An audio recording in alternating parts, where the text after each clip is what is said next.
Hello students, সবাই কেমন আছো? আশা করি সবাই ভালো আছো। আজকে আমরা ভেক্টর অধ্যায় পড়ব। একটা ভিডিওতে আমি পুরো ভেক্টরের কনসেপ্ট ক্লিয়ার করার চেষ্টা করব একটা ভিডিওতে। তাই প্রত্যেকটা টপিক মন দিয়ে শোনো, পুরো ক্লাসটা ভালো করে করো। আশা করি ভেক্টর তোমাদের হাতের মুঠোয় অনেকটাই চলে আসবে। চলো স্টার্ট করি। ভেক্টর দেখো, ভেক্টর এটা শুরু করতে গেলে প্রথমে আমাদের জানতে হবে ভেক্টর কি জিনিস, তাই না? ভেক্টর কি জিনিস আপাতত বলে রাখি, ভেক্টর হচ্ছে একটা ভৌত রাশি। তাহলে আমি কি বললাম? ভৌত রাশি। তার মানে ভেক্টর যদি খুব ভালো করে জানতে হয় তাহলে জানতে হবে ভৌত রাশি কি। তাহলে ভৌত রাশি কি? তাহলে সবার প্রথমে আমরা জানবো কি ভৌত রাশি বা ফিজিক্যাল কোয়ান্টিটি। ভৌত রাশি বা ফিজিক্যাল কোয়ান্টিটি, ঠিক আছে? তো ভৌত রাশি কি জিনিস? তো পদার্থবিদ্যা বা ফিজিক্সে আলোচনার মেন বিষয়বস্তু দুটো, একটা হচ্ছে পদার্থ বা ম্যাটার, আর একটা হলো শক্তি। এটা ধরো পদার্থ, তাই না? আমরা যাকে দেখতে পাই, যাকে স্পর্শ করতে পারি, যার আয়তন আছে, যার ভর আছে, যে পরিবেশে একটা জায়গা দখল করে আছে, সেটাই পদার্থ, তাই না? তাহলে এই পেনটাও কিন্তু একটা পদার্থ। এবার এই পেনের কিছু কিছু ধর্ম রয়েছে। কি কি ধর্ম আছে? যেমন এর দৈর্ঘ্য আছে, এই পরিবেশে একটা স্থান দখল করে আছে, অর্থাৎ এর আয়তন আছে, এর ভর আছে, এর একটা নির্দিষ্ট কালার আছে, বর্ণ আছে, এর টেস্টও আছে, এর গন্ধ থাকতে পারে, তাই না? এর বেদ রয়েছে, এর ক্ষেত্রফল রয়েছে। তাহলে এই যে জিনিসগুলো আমি বললাম, দৈর্ঘ্য, প্রস্থ, ক্ষেত্রফল, আয়তন, ভর, গন্ধ, বর্ণ, স্বাদ, সবই হচ্ছে একটা পদার্থের ধর্ম। এবার দেখা যায় কিছু কিছু ধর্ম আমরা পরিমাপ করতে পারি। কি বললাম? কিছু কিছু ধর্ম আমরা পরিমাপ করতে পারি, আর কিছু কিছু ধর্ম পরিমাপ করতে পারি না। তো যে সমস্ত ধর্ম পরিমাপ করা যায় তাদেরকে আমরা বলি ভৌত রাশি, আর যাদের পরিমাপ করতে পারি না তাদেরকে ভৌত রাশি বলা হয় না। তাদের শুধুমাত্র পদার্থের ধর্ম হিসেবে আমরা জানব, ঠিক আছে? তাহলে কি কি পরিমাপ করা যায়? তোমরা সকলেই জানো, দৈর্ঘ্য পরিমাপ করা যায়, ভর পরিমাপ করা যায়, আয়তন পরিমাপ করা যায়, প্রস্থ পরিমাপ করা যায়, ক্ষেত্রফল পরিমাপ করা যায়। তাহলে এই সমস্ত কিছু হচ্ছে ভৌত রাশি। গন্ধ পরিমাপ করা যায় না, ভৌত রাশি নয়। বর্ণ পরিমাপ করা যায় না, ভৌত রাশি নয়। স্বাদ পরিমাপ করা যায় না, ভৌত রাশি নয়। তাহলে আমরা বুঝে গেলাম ভৌত রাশি কি জিনিস। এবার কিছু কিছু ভৌত রাশি আছে যাদের মান আছে। দেখো, ভৌত রাশিকে তো পরিমাপ করা যায়, আর পরিমাপ করলে তো একটা মান পাবো, তাই না? তো কিছু কিছু সব ভৌত রাশির তাহলে কি আছে? মান আছে। কিন্তু দেখা যায় কিছু কিছু ভৌত রাশির শুধু মান আছে, আবার কিছু কিছু ভৌত রাশির মান দিক দুটোই আছে। যেমন ধরো ভর, ভরের শুধুমাত্র মান আছে, দৈর্ঘ্যের শুধুমাত্র মান আছে, ক্ষেত্রফলের শুধুমাত্র মান আছে, আয়তনের শুধুমাত্র মান আছে। আবার এদিকে হচ্ছে ওজন, ওজনের একটা নির্দিষ্ট মানের সাথে সাথে একটা নির্দিষ্ট ডাইরেকশনও আছে। ওজন সবসময় নিচের দিকে কাজ করে। ওজন কি জিনিস? কোনো বস্তুকে পৃথিবীর যে বলে আকর্ষণ করে সেটাই সেই বস্তুর ওজন। তো বল, পৃথিবী সবসময় নিচের দিকে বস্তুকে টানে, তাই না? তাহলে বল, ওজনের কিন্তু একটা ডাইরেকশন আছে। আবার বল, যখন কোনো বস্তুর উপর আমরা বল প্রয়োগ করি, একটা নির্দিষ্ট দিকে বল প্রয়োগ করি, তাহলে বলের কিন্তু একটা ডাইরেকশন আছে, তাই তো? ওজনের ডাইরেকশন আছে, বলের ডাইরেকশন আছে, একই রকমভাবে টানের ডাইরেকশন আছে। তাহলে অনেক অনেক ভৌত রাশি আছে যাদের কিন্তু ডাইরেকশন আছে। যেমন ত্বরণ, বেগ, সরণ, সবার কিন্তু ডাইরেকশন আছে, মানে দিক আছে। মান যেমন আছে, দিকও আছে। তাহলে আমরা কি দেখতে পেলাম? আমরা দেখতে পেলাম কিছু কিছু ভৌত রাশি শুধুমাত্র মান আছে, কিছু কিছু ভৌত রাশি আছে মান দিক দুটোই আছে। তো এই মান দিকের বিচারে আমরা ভৌত রাশিকে দুটো অংশে ডিভাইড করলাম, দুটো শ্রেণীতে আমরা বিভাজিত করলাম। একটার নাম দিলাম আমরা স্কেলার রাশি, অর্থাৎ স্কেল থেকে স্কেলার রাশি কথাটা এসছে। স্কেল মানে শুধু মান। তাহলে যে সমস্ত রাশি শুধু মান আছে তাদেরকে বলবো আমরা স্কেলার রাশি, আর যাদের মান দিক দুটোই আছে তাদেরকে বলবো আমরা ভেক্টর রাশি, তাই তো? তাহলে ভেক্টর রাশি, আমাদের আলোচ্য বিষয় হচ্ছে ভেক্টর রাশি। তো আমরা কি দেখলাম, ভৌত রাশি কি জিনিস? তাহলে পরিমেয় ধর্ম, পদার্থের কি পরিমাপযোগ্য ধর্মকে আমরা কি বলবো? পরিমাপযোগ্য ধর্মটার নামই হচ্ছে ভৌত রাশি। আচ্ছা, ভৌত রাশির আবার দুটো ভাগ, একটা হচ্ছে স্কেলার রাশি, স্কেলার রাশি, তাই না? আরেকটি হলো ভেক্টর রাশি। তাহলে স্কেলার রাশি শুধুমাত্র স্কেল আছে, মানে মান আছে, তাই তো? শুধু মান, শুধু মাত্র মান আছে। আর ভৌত রাশির মান দিক দুটোই আছে, মান প্লাস দিক মানে অভিমুখ, ডাইরেকশন, একটা নির্দিষ্ট ডাইরেকশন আছে। উদাহরণ কি? এর উদাহরণ হচ্ছে ভর, দৈর্ঘ্য,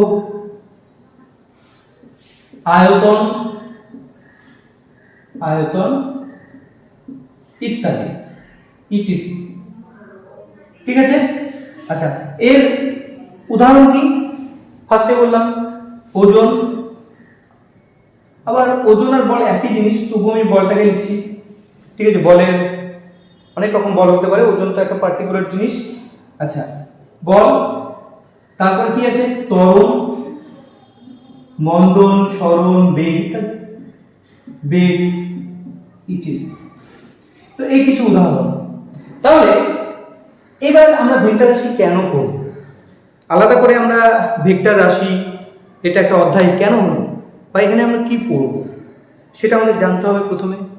দেখো, আমরা এতদিন যে যোগ বিয়োগ গুণভাগ শিখেছি, আমরা সংখ্যার উপর যোগ বিয়োগ গুণভাগ শিখেছি। সংখ্যার উপর দুটো সংখ্যাকে যোগ করেছি, বিয়োগ করেছি, গুণ করেছি, ভাগ করেছি।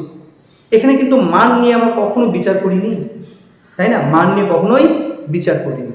তার মানে আমরা এতদিন যে বীজগণিত শিখেছি সেটা কিন্তু স্কেলার রাশির বীজগণিত। যোগ বিয়োগ গুণ ভাগ যেগুলো করেছি আমরা, সেখানে কিন্তু মানকে আমরা কখনোই কনসিডার করিনি, সরি, দিককে কখনোই কনসিডার করিনি। মান কনসিডার করেছি, দিকটাকে কখনোই কনসিডার করিনি, তাই না? আজকে আমরা যেটা করব, আমরা মানের সাথে সাথে দিকটাকেও কনসিডার করব। অর্থাৎ ভেক্টর রাশির যোগ বিয়োগ গুণ ভাগ এগুলো আমরা শিখব। যখন ভেক্টর রাশির যোগ বিয়োগ গুণ ভাগ করবো, তখন ভেক্টর রাশির মান দিক দুটোই আছে, তখন আমাদের দুটোই কিন্তু বিবেচনা করতে হবে। মানটাকেও যেমন বিবেচনা করতে হবে, দিকটাকেও বিবেচনা করতে হবে। সেই কারণে ভেক্টর রাশির বীজগণিত একটু আলাদা, যোগ বিয়োগ গুণ ভাগের নিয়ম একটু আলাদা। ঠিক আছে? এবং কোথায় আলাদা, নতুন কি নিয়ম আছে, সেগুলো নিয়ে আজকে কিন্তু আমরা ডিটেলসে যতটা পারা যায় আলোচনা করব। চলো তাহলে এবার আমরা সরাসরি প্রবেশ করি ভেক্টর অ্যালজেব্রাতে। তো ভেক্টর রাশি বুঝে গেলাম আমরা। এইবার দেখো, সবার প্রথমে শিখব ভেক্টর রাশির যোগ। কি শিখব? ভেক্টর রাশির দুটি ভেক্টরের যোগ, দুটি ভেক্টর রাশির বা ভেক্টরের, ঠিক আছে, যোগ শিখব। সবার প্রথমে যোগ দিয়ে স্টার্ট করব, তারপর দেখা যাক কি হচ্ছে। তো দেখো, ভেক্টর রাশিকে কিভাবে চিহ্নিত করা হয় সেটা আগে জানতে হবে। ভেক্টর রাশিকে আমরা জ্যামিতিকভাবে একটা রেখাংশ দিয়ে চিহ্নিত করি, একটা অ্যারোযুক্ত রেখাংশ দিয়ে চিহ্নিত করি। ঠিক আছে? কি বললাম? ভেক্টর রাশিকে একটা অ্যারো যুক্ত রেখাংশ দিয়ে, সরল রেখাংশ দিয়ে চিহ্নিত করা হয়। এটা একটা সরল রেখাংশ, এর একটা নির্দিষ্ট দৈর্ঘ্য আছে। তো দৈর্ঘ্যটা এখানে মান বোঝাবে, অ্যারোটা এখানে দিক বোঝাবে। ভালো করে বুঝবে, দৈর্ঘ্যটা কি বোঝাবে? মান বোঝাবে। অ্যারোটা কি বোঝাবে? দিক বোঝাবে। তাহলে এটা একটা ভেক্টর রাশি। আচ্ছা, এটা হচ্ছে জ্যামিতিক নোটেশন। এবার এর একটা আমরা গাণিতিক নোটেশন দেব। ধরো এই ভেক্টরটাকে আমি এ দিয়ে প্রকাশ করছি, তো এর মাথায় আমরা একটা অ্যারো দেব। তাহলে এই এ মাথায় অ্যারো, এটাও কিন্তু এই উপরের ভেক্টরটাকেই বোঝাচ্ছে। তাহলে উপরে যে রেখাংশ দিয়েছি আমি, বড় একটা রেখাংশ, অ্যারোযুক্ত রেখাংশ, এটা একটা ভেক্টর। এই ভেক্টরের এটা চেহারা, এই দাগটা, এই রেখাংশটার চেহারা, ঠিক আছে? আর এই নিচেরটা কি বলতো? নাম। এটা আমাদের চেহারা, দেখতে পাচ্ছ? আমার নাম সাগর। তাহলে ঠিক একই রকম ভাবে এটা চেহারা আর এটা কি বলো, নাম। তাহলে এই ভেক্টরটার নাম হচ্ছে এই ভেক্টর। ওকে, আচ্ছা এইবার দেখো আরেকটা ভেক্টর আমি এইখান থেকে আঁকলাম, আরেকটা রেখাংশ এঁকেছি, দেখো এটাও একটা ভেক্টর। তাহলে এই ভেক্টরটার নাম হচ্ছে দিলাম আমরা বি ভেক্টর। কি নাম দিলাম? B vector. তাহলে চেহারা বুঝতে পারছো, দৈর্ঘ্যটা মান বোঝাবে, অ্যারোটা দিক বোঝাবে, আর এর অ্যালজেব্রিক নোটেশন বা গাণিতিক নোটেশন হচ্ছে বি, বি ভেক্টর। কোনো অক্ষরের মাথায় অ্যারো দেওয়া, অ্যারোর ডাইরেকশন সবসময় একই দিকে হবে, বাম থেকে ডান দিকে, ওপরে। ঠিক আছে, আচ্ছা তাহলে এই দুটো ভেক্টর ধরো কিভাবে আছে আমরা একটু দেখার চেষ্টা করি। তো দেখো এই দিকটাকে বলা হয়, এই পয়েন্টটাকে বলা হয় আদি বিন্দু, এটাকে বলা হয় অন্তিম বিন্দু, বা অন্যরকম ভাবে বলতে পারি আমরা এটাকে টেল, এটাকে বলতে পারি হেড।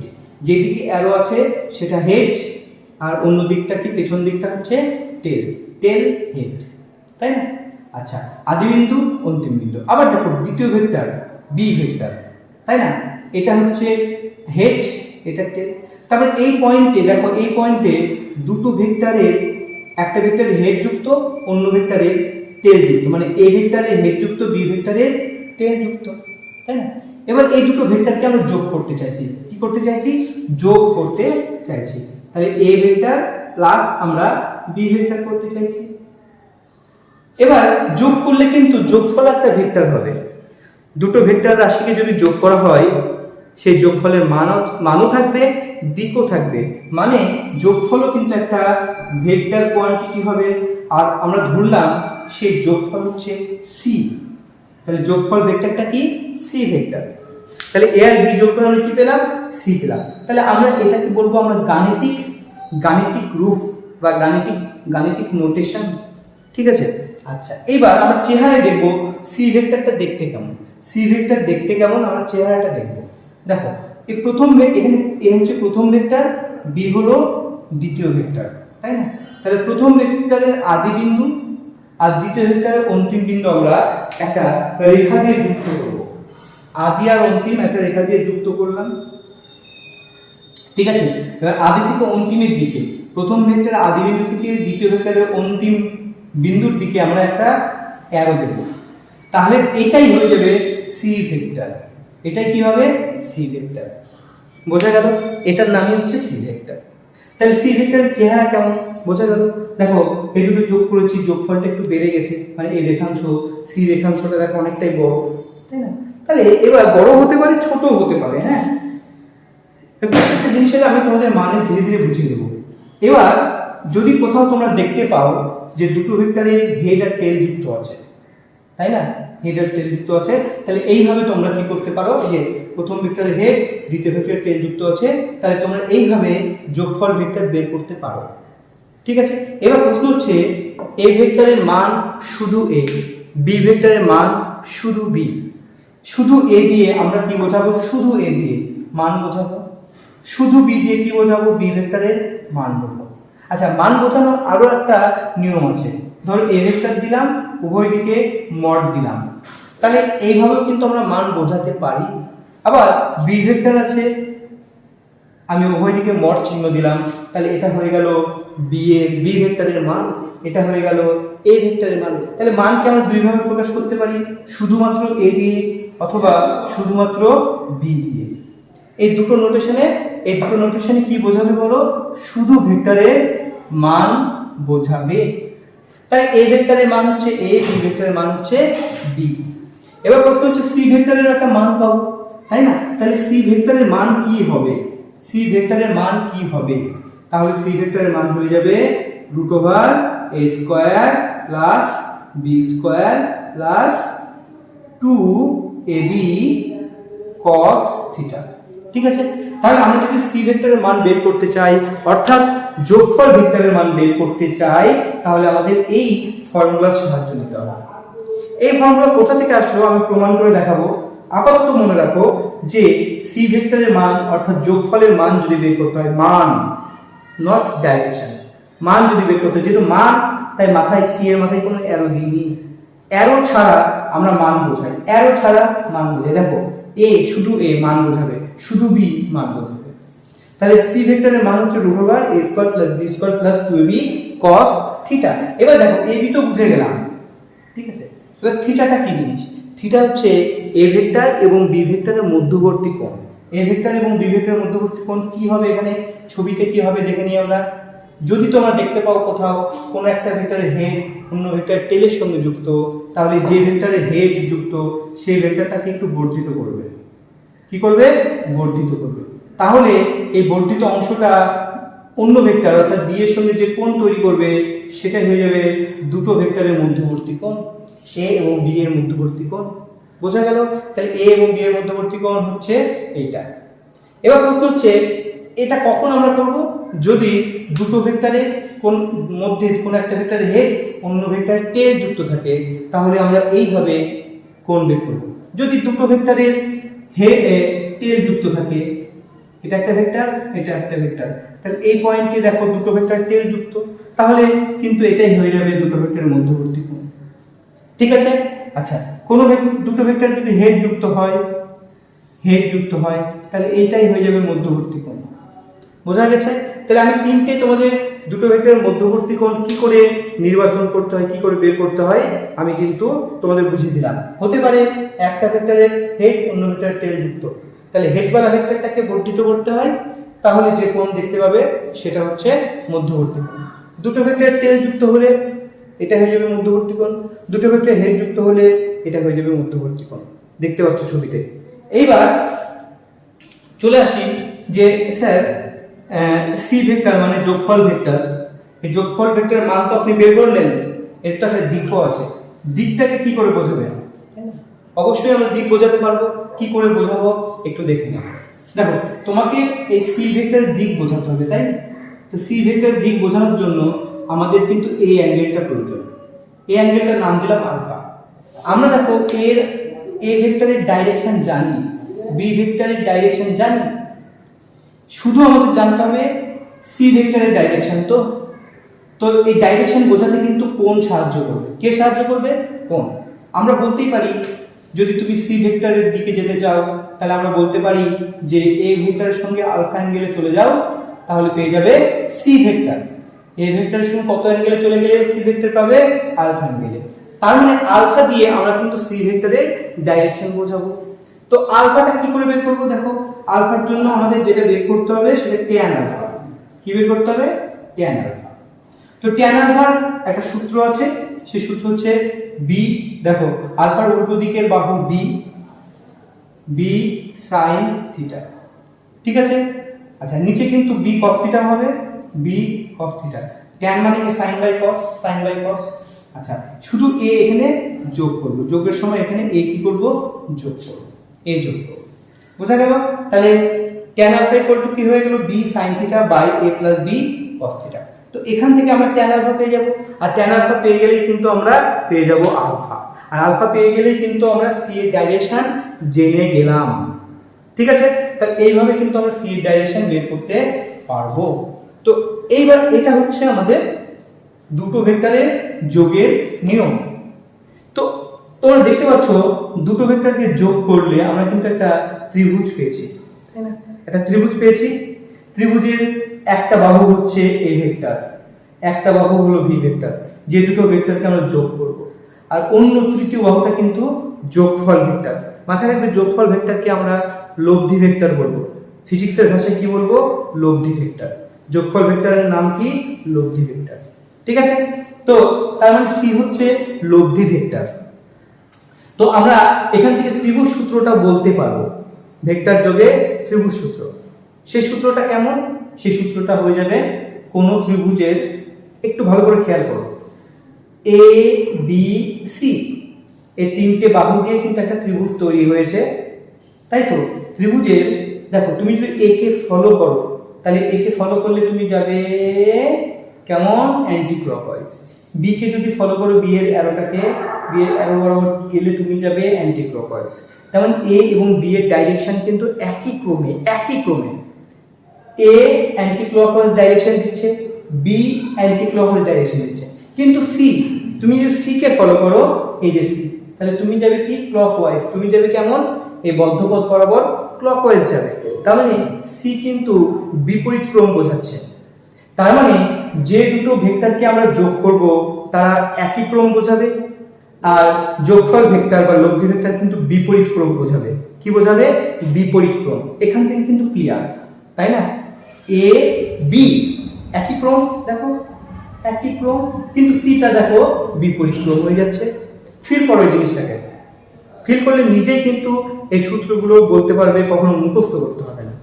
তার মানে যে দুটো ভেক্টরকে আমরা যোগ করব এ আর বি, তারা ত্রিভুজের একই ক্রমে গৃহীত হবে, আর অন্য বাহুটা, তৃতীয় বাহুটা এই দুটো ভেক্টরের যোগফল হবে, মানে লব্ধি হবে, তার ক্রমটা হবে বিপরীত ক্রম। কি হবে? বিপরীত ক্রম। বোঝা গেল? তার মানে আমরা যেটা বুঝলাম, তাহলে ত্রিভুজ সূত্র এখান থেকে আমরা বলতে পারবো কোন ত্রিভুজের দুটি বাহু যদি দুটি ভেক্টরের মান ও দিক প্রকাশ করে, এই বাহু দুটোর ক্রম বলে দিতে হবে। কোন ত্রিভুজের একই ক্রমে গৃহীত, একই ক্রমে গৃহীত, এ আর বি একই ক্রমে গৃহীত, কোন ত্রিভুজের একই ক্রমে গৃহীত দুটি বাহু যদি দুটি ভেক্টরের মান ও দিক প্রকাশ করে, তাহলে বিপরীত ক্রমে গৃহীত অন্তিম বাহুটি বা তৃতীয় বাহুটি সেই দুটো ভেক্টরের লব্ধির মান ও দিককে প্রকাশ করবে। বাস, ত্রিভুজ সূত্র কমপ্লিট হয়ে গেল। আবার বলছি আমি, ভালো করে মাথায় ঢোকাও, ফিল করো ছবির সাথে সাথে, ঠিক আছে? তাহলে এ আর বি কে আমরা একই ক্রমে নিলাম, যাদেরকে যোগ করব। তাহলে একই ক্রমে গৃহীত ত্রিভুজের দুটি বাহু, এই দুটি বাহু দুটি ভেক্টরকে প্রকাশ করছে, এ আর বি ভেক্টরকে প্রকাশ করছে। তাহলে বিপরীত ক্রমে গৃহীত মানে অন্তিম বাহু, এটা এর ক্রমটা আলাদা, বিপরীত ক্রমে গৃহীত অন্তিম বাহুটি এই দুটি ভেক্টরের লব্ধির মান ও দিককে প্রকাশ করবে, বা যোগফলের মান ও দিককে প্রকাশ করবে। বাস, হয়ে গেল। তাহলে এই ছিল আমাদের ত্রিভুজ সূত্র। এবার আরো একটা সূত্র আছে, সেটা হলো সামান্তরিক সূত্র।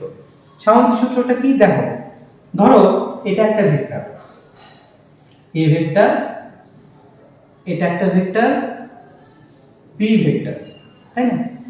এখানে কি দেখলে তোমরা? একটা ভেক্টরের হেডের সঙ্গে একটা ভেক্টরের টেল যুক্ত, তাই না? এখানে কিন্তু দুটো ভেক্টরের টেল যুক্ত আছে, দেখো ছবি, দুটো ভেক্টরের টেল যুক্ত আছে। এবার আমরা কি করব? আমরা যোগ করব, এই দুটো ভেক্টরকে যোগ করব, মানে একই রকম ভাবে a + b করব। c এর মান কিন্তু একই হবে। ধরে নাও এই যে a আর b এর মধ্যবর্তী কোণ কিন্তু থিটা, থিটা যদি হয় তাহলে কিন্তু c এর মান একই হবে, এটাই হবে ফর্মুলা, কিন্তু এটাই হবে c = a² + b² + 2ab cos θ। একই রকম ভাবে আমরা c ডাইরেকশন a এর সাথে পেয়ে যাব, যে a এর সাথে c এর মধ্যবর্তী কোণ পেয়ে গেলাম, ঠিক আছে? তো এখানে দেখো আমরা সামান্তরিক সূত্রে সামান্তরিক সূত্রটা কি করে আসছে বোঝার চেষ্টা করো। তো আমরা এই দুটো বাহু দিয়ে, মানে এই দুটো বাহু দিয়ে সামান্তরিক তৈরি করব। তাহলে এ বাহুর উল্টো দিকে সমান দৈর্ঘ্য নিয়ে এবং সমান্তরাল করে একটা বাহু আঁকলাম, বি এর উল্টো দিকে একটা বাহু আঁকলাম সমান্তরাল করে, তাই না? তাহলে এ যেদিকে আছে অ্যারো, এদিকে অ্যারো দিলাম, তাহলে এটা এ হলো, এটাও এ। আচ্ছা, বি এর যেদিকে অ্যারো আছে অ্যারো দিলাম, তাহলে এটা বি হলো, এটাও বি। এবার দেখো এ আর বি কে যোগ করব, তো এ বি ছেদ বিন্দু, এটা আমি একটা সামান্তরিক তৈরি করে ফেললাম। এই ছেদ বিন্দু দিয়ে একটা কর্ণ আঁকবো আমরা,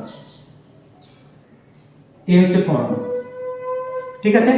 তাহলে এই কর্ণটা হয়ে যাবে এই দুটো ভেক্টরের, মানে এ এবং বি ভেক্টরের লব্ধি বা যোগফল। বোঝা গেল? C vector. তাহলে আশা করি বুঝতে পারছো আমরা কি করলাম। যদি দুটো ভেক্টরের টেল যুক্ত থাকে তাহলে সেই দুটো ভেক্টর দিয়ে আমরা একটা সামান্তরিক গঠন করব। একটা সামান্তরিক গঠন করলাম, করার পরে সেই দুটো বাহুর ছেদ বিন্দু দিয়ে একটা কর্ণ তৈরি করব। এই কর্ণটা হয়ে যাবে এই দুটো ভেক্টরের লব্ধি বা যোগফল। বোঝা গেছে? তাহলে সামান্তরিক সূত্রটা কি হবে? দেখো, আমরা এ আর বি এই দুটো বাহু কিন্তু সামান্তরিকের দুটো বাহু সন্নিহিত বাহু। কি ধরনের বাহু? সন্নিহিত বাহু। এই দুটো বাহু, সন্নিহিত বাহু যদি দুটো ভেক্টরকে প্রকাশ করে, ভালো করে বুঝবে, সামান্তরিকের দুটি সন্নিহিত বাহু যদি দুটি ভেক্টরের মান ও দিককে সূচিত করে, তাহলে তাদের ছেদ বিন্দুতে অঙ্কিত কর্ণটি হয়ে যাবে সেই দুটি ভেক্টরের লব্ধির মান ও দিক। আশা করি বুঝতে পেরেছ কি বললাম, আবার বলছি, ভালো করে শোনো। দেখো এটা একটা সামান্তরিক, সামান্তরিকের এ আর বি হচ্ছে সন্নিহিত বাহু, মানে পাশাপাশি বাহু। ঠিক আছে, এই সন্নিহিত বাহু দুটো ভেক্টরকে প্রকাশ করছে, একটা এ ভেক্টর একটা বি ভেক্টর।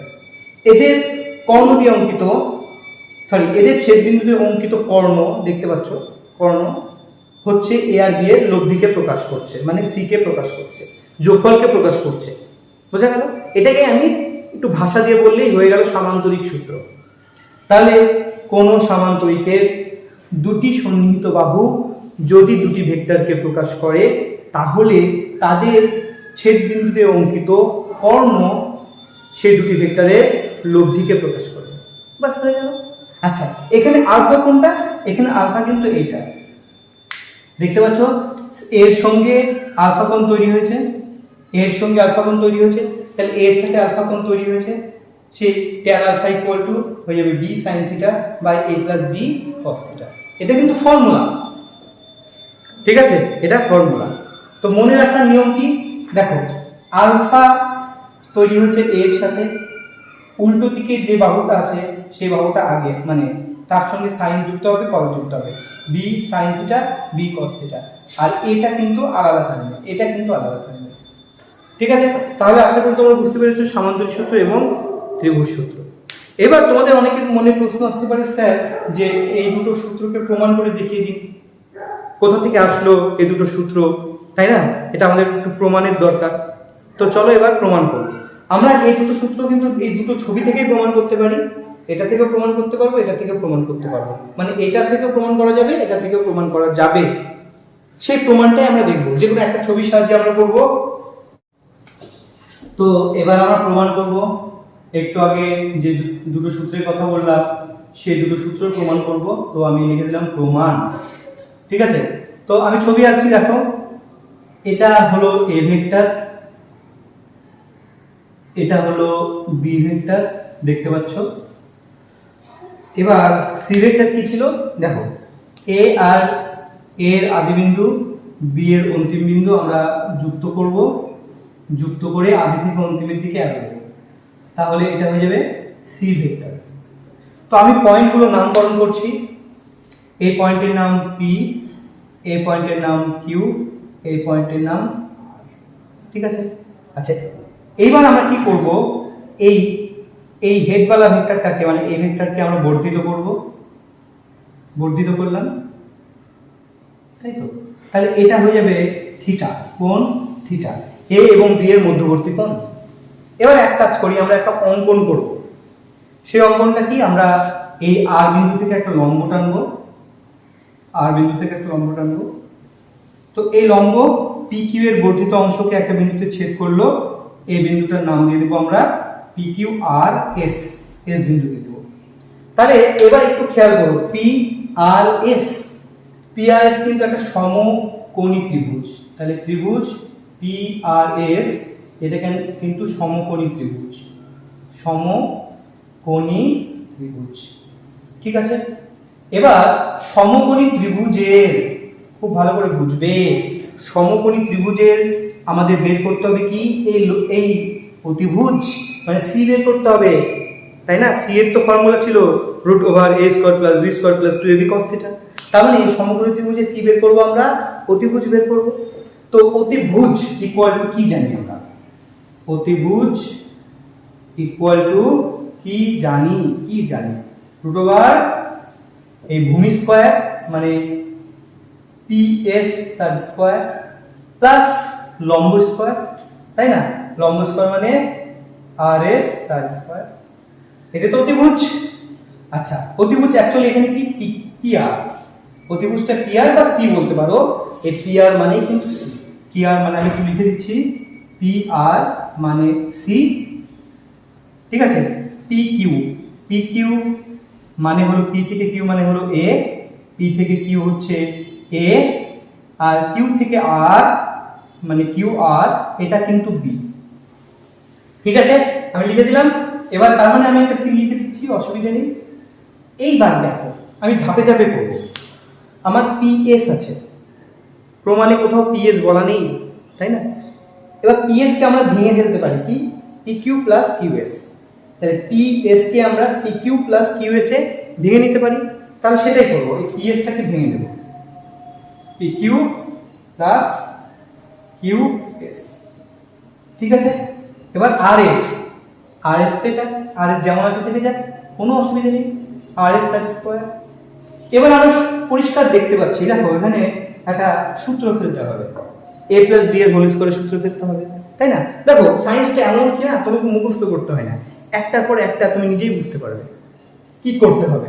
তো এবার আমরা কি করব, a প্লাস b এর হোল স্কয়ার সূত্র ফেলবো, a square plus b square, a square plus 2ab মানে 2pq, 2pq মানে a into qs 2ab plus b square মানে qs স্কয়ার। আচ্ছা, সঙ্গে আছে প্লাস rs স্কয়ার দিয়ে দাও।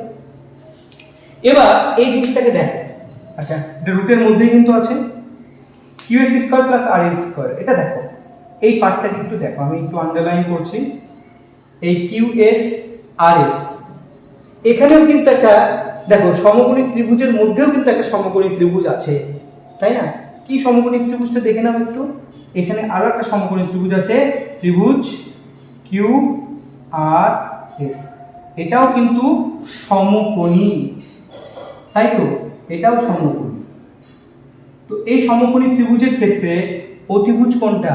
QR, অতিভুজ হচ্ছে QR, তাহলে অতিভুজ স্কয়ার ইকুয়াল টু ভূমি স্কয়ার মানে অতিভুজ স্কয়ার ইকুয়াল টু ভূমি স্কয়ার মানে QS এর স্কয়ার প্লাস লম্ব স্কয়ার মানে RS এর স্কয়ার, তাই তো? তো এখানে দেখতেই পাচ্ছ কি আছে, QS square plus RS square, QS square plus RS square, তাহলে এটা ইকুয়াল টু কি লিখতে পারবো? QR square. তাহলে আমি এই জিনিসটার পরিবর্তে লিখতে পারবো QR স্কয়ার, তাহলে লিখে দাও, একটু লিখে দিচ্ছি, হ্যাঁ চলো। আচ্ছা PQ মানে কি? P থেকে Q মানে A, PQ মানে A, তো আমি মানগুলো বসিয়ে দিই, তাহলে এটা হলো A স্কয়ার। আচ্ছা তারপরে 2 PQ মানে A, শুধু QS জানি না, তো QS কে আমি ব্র্যাকেটের মধ্যে রাখলাম, আর এইদিকে এটা মানে হচ্ছে QR স্কয়ার, ঠিক আছে? আচ্ছা এবার QR স্কয়ার মানে আমি জানি, QR মানে জানি, QR এই QR দেখো ভালো করে দেখো, QR মানে তো B, QR মানে B, এটা জানি, ঠিক আছে? তো আমি আরো একটা লাইন আমাকে করতে হলো, হ্যাঁ একই লাইনে করতে পারতাম, তাহলে 2a QS থাকলো, আর QR মানে কিন্তু B স্কয়ার লিখে দিলাম। শুধুমাত্র আমাদের অজানা কোনটা? শুধুমাত্র অজানা হচ্ছে QS কোনটা? এই যে ছবিতে দেখো এটা QS, এটা শুধু অজানা। তো এই অজানা, তাহলে এই ছোট্ট সমকোণী ত্রিভুজের ক্ষেত্রে QS টা কিন্তু ভূমি, আর QR টা আমাদের জানা আছে, অতিভুজটা জানা আছে B, তাহলে ভূমি বাই অতিভুজ বা অতিভুজ বাই ভূমি আমরা কিন্তু জানি। তাহলে cos থিটা মানে কি? cos থিটা দেখো এই যে থিটা, cos থিটা মানে হচ্ছে ভূমি বাই অতিভুজ, মানে QS বাই অতিভুজ মানে হচ্ছে B, আমি B দিলাম, আমি QR অতিভুজ QR, তো QR মানে তো B, তাহলে এখান থেকে QS বের করে নাও, QS কত হবে? QS হয়ে যাবে B cos থিটা, দেখো QS ইকুয়াল হয়ে যাবে B টা এদিকে আনলে B cos থিটা। তাহলে আমরা এখানে বসিয়ে দেব রুটের মধ্যে a স্কয়ার প্লাস দেখো 2a QS মানে হচ্ছে B cos theta plus B square. তাহলে কিন্তু দেখো C প্রমাণিত হয়ে গেল, C ইকুয়াল টু রুটের মধ্যে কি আছে দেখো, রুটের মধ্যে a square plus b square plus 2ab cos theta. আশা করি বুঝতে পারছো, তাই না? আশা করি বুঝতে পারছো। তো আমি আরো একটা লাইন লিখে দিচ্ছি, একটু সাজিয়ে লিখে দিই, যদিও কিছু নেই লাইনের মধ্যে, a স্কয়ার b স্কয়ারটাকে আগে আনলাম, b স্কয়ার প্লাস 2ab কি বলো cos থিটা, এটাই C।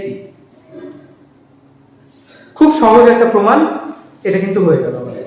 চলো এবার আমরা tan আলফা প্রমাণটা করি। tan আলফা প্রমাণ অনেকের মনের মধ্যে খটকা লাগতে পারে, স্যার tan আলফা কি করে আসছে, তাই না? tan alpha b sin θ a b cos θ কি করে আসছে, আমরা কি করে মনে রাখবো বা কি করে প্রমাণ করব সেটা আমরা দেখছি। দেখো tan আলফা, এই tan আলফা, আলফা কোনটা দেখো, আলফা কিন্তু এটা, এর সাথে c এর কোণ, লব্ধির কোণ কার সাথে, a ভেক্টরের সাথে। তাহলে tan আলফা মানে কি, tan আলফা মানে হচ্ছে tan আলফা মানে হচ্ছে লম্ব বাই ভূমি, লম্ব কোণটা rs, লম্ব হচ্ছে rs, ভূমি কোণটা ps, ভূমি কোণটা ps। এবার দেখো এখানে rs আমাদের বের করতে হবে, ঠিক যেমন আমরা qs বের করেছি। qs মানে কি ছিল এখানে দেখো, qs মানে এখান থেকে যদি বের করো এটা হয়ে যাবে b cos theta, b cos theta. ঠিক একই রকম ভাবে আমরা যদি sin থিটা বের করি, কি বের করি, sin, এই ছোট্ট সমকোণী ত্রিভুজ থেকে sin থিটা বের করি, তো sin থিটা মানে হচ্ছে কি হবে, লম্ব, লম্ব মানে rs বাই অতিভুজ, অতিভুজ মানে qr, qr। ঠিক আছে, তাহলে rs মানে কি, তাহলে rs মানে হচ্ছে qr মানে তো বসিয়ে দেবো, qr মানে b, b b b, qr মানে b sin থিটা, qr মানে b sin থিটা। ঠিক আছে, তাহলে sin থিটা ইকুয়াল টু হয়ে গেল এই ভূমি, সরি লম্ব rs বাই অতিভুজ r কিউব বা qr, আর qr মানে b, আমি b বসিয়ে দিয়েছি, তাহলে rs মানে b sin থিটা। তাহলে উপরে কিন্তু b sin থিটা চলে আসলো, b sin থিটা। আচ্ছা, এবার ps টাকে আমরা ভাঙবো, ps টাকে কি করে ভাঙবো, আগের মতই কি করে, pq plus qs plus qs। pq মানে তো তোমরা জানো যে pq মানে কত, a, pq মানে কত, a, তাই না? তাহলে b sin theta by a, আর qs মানে তো জানো b cos theta, b cos theta. তাহলে এই ছিল আমাদের প্রমাণ, দেখো ছোট্ট প্রমাণ, কিছু নেই, 3 লাইনের প্রমাণ। তো এইভাবে কিন্তু আমরা প্রমাণ করতে পারবো tan alpha equal to b sin theta by a plus b cos theta। আশা করি তোমাদের মনের মধ্যে কোনো সংশয় নেই যে স্যার কি করে আসলো, যে দুটো সূত্র আপনি লিখলেন সেটা কি করে আসছে। তো সেই সূত্র দুটো আমি প্রমাণ করে দেখিয়ে দিলাম। এবার আমরা চলে যাব ভেক্টরের বিয়োগে, ভেক্টরের বিয়োগ। তো হেডলাইন দাও বিয়োগ। দেখো বিয়োগ কিন্তু যোগেরই একটা বিশেষ রূপ, ঠিক আছে, যোগের একটা বিশেষ রূপ। ধরো আমরা a ভেক্টর থেকে b ভেক্টর বিয়োগ করব, বিয়োগ করে কিছু একটা পাবো, d ভেক্টর পাবো, ডিফারেন্স, d ভেক্টর পেলাম, a থেকে b বিয়োগ করলাম, d ভেক্টর পেলাম।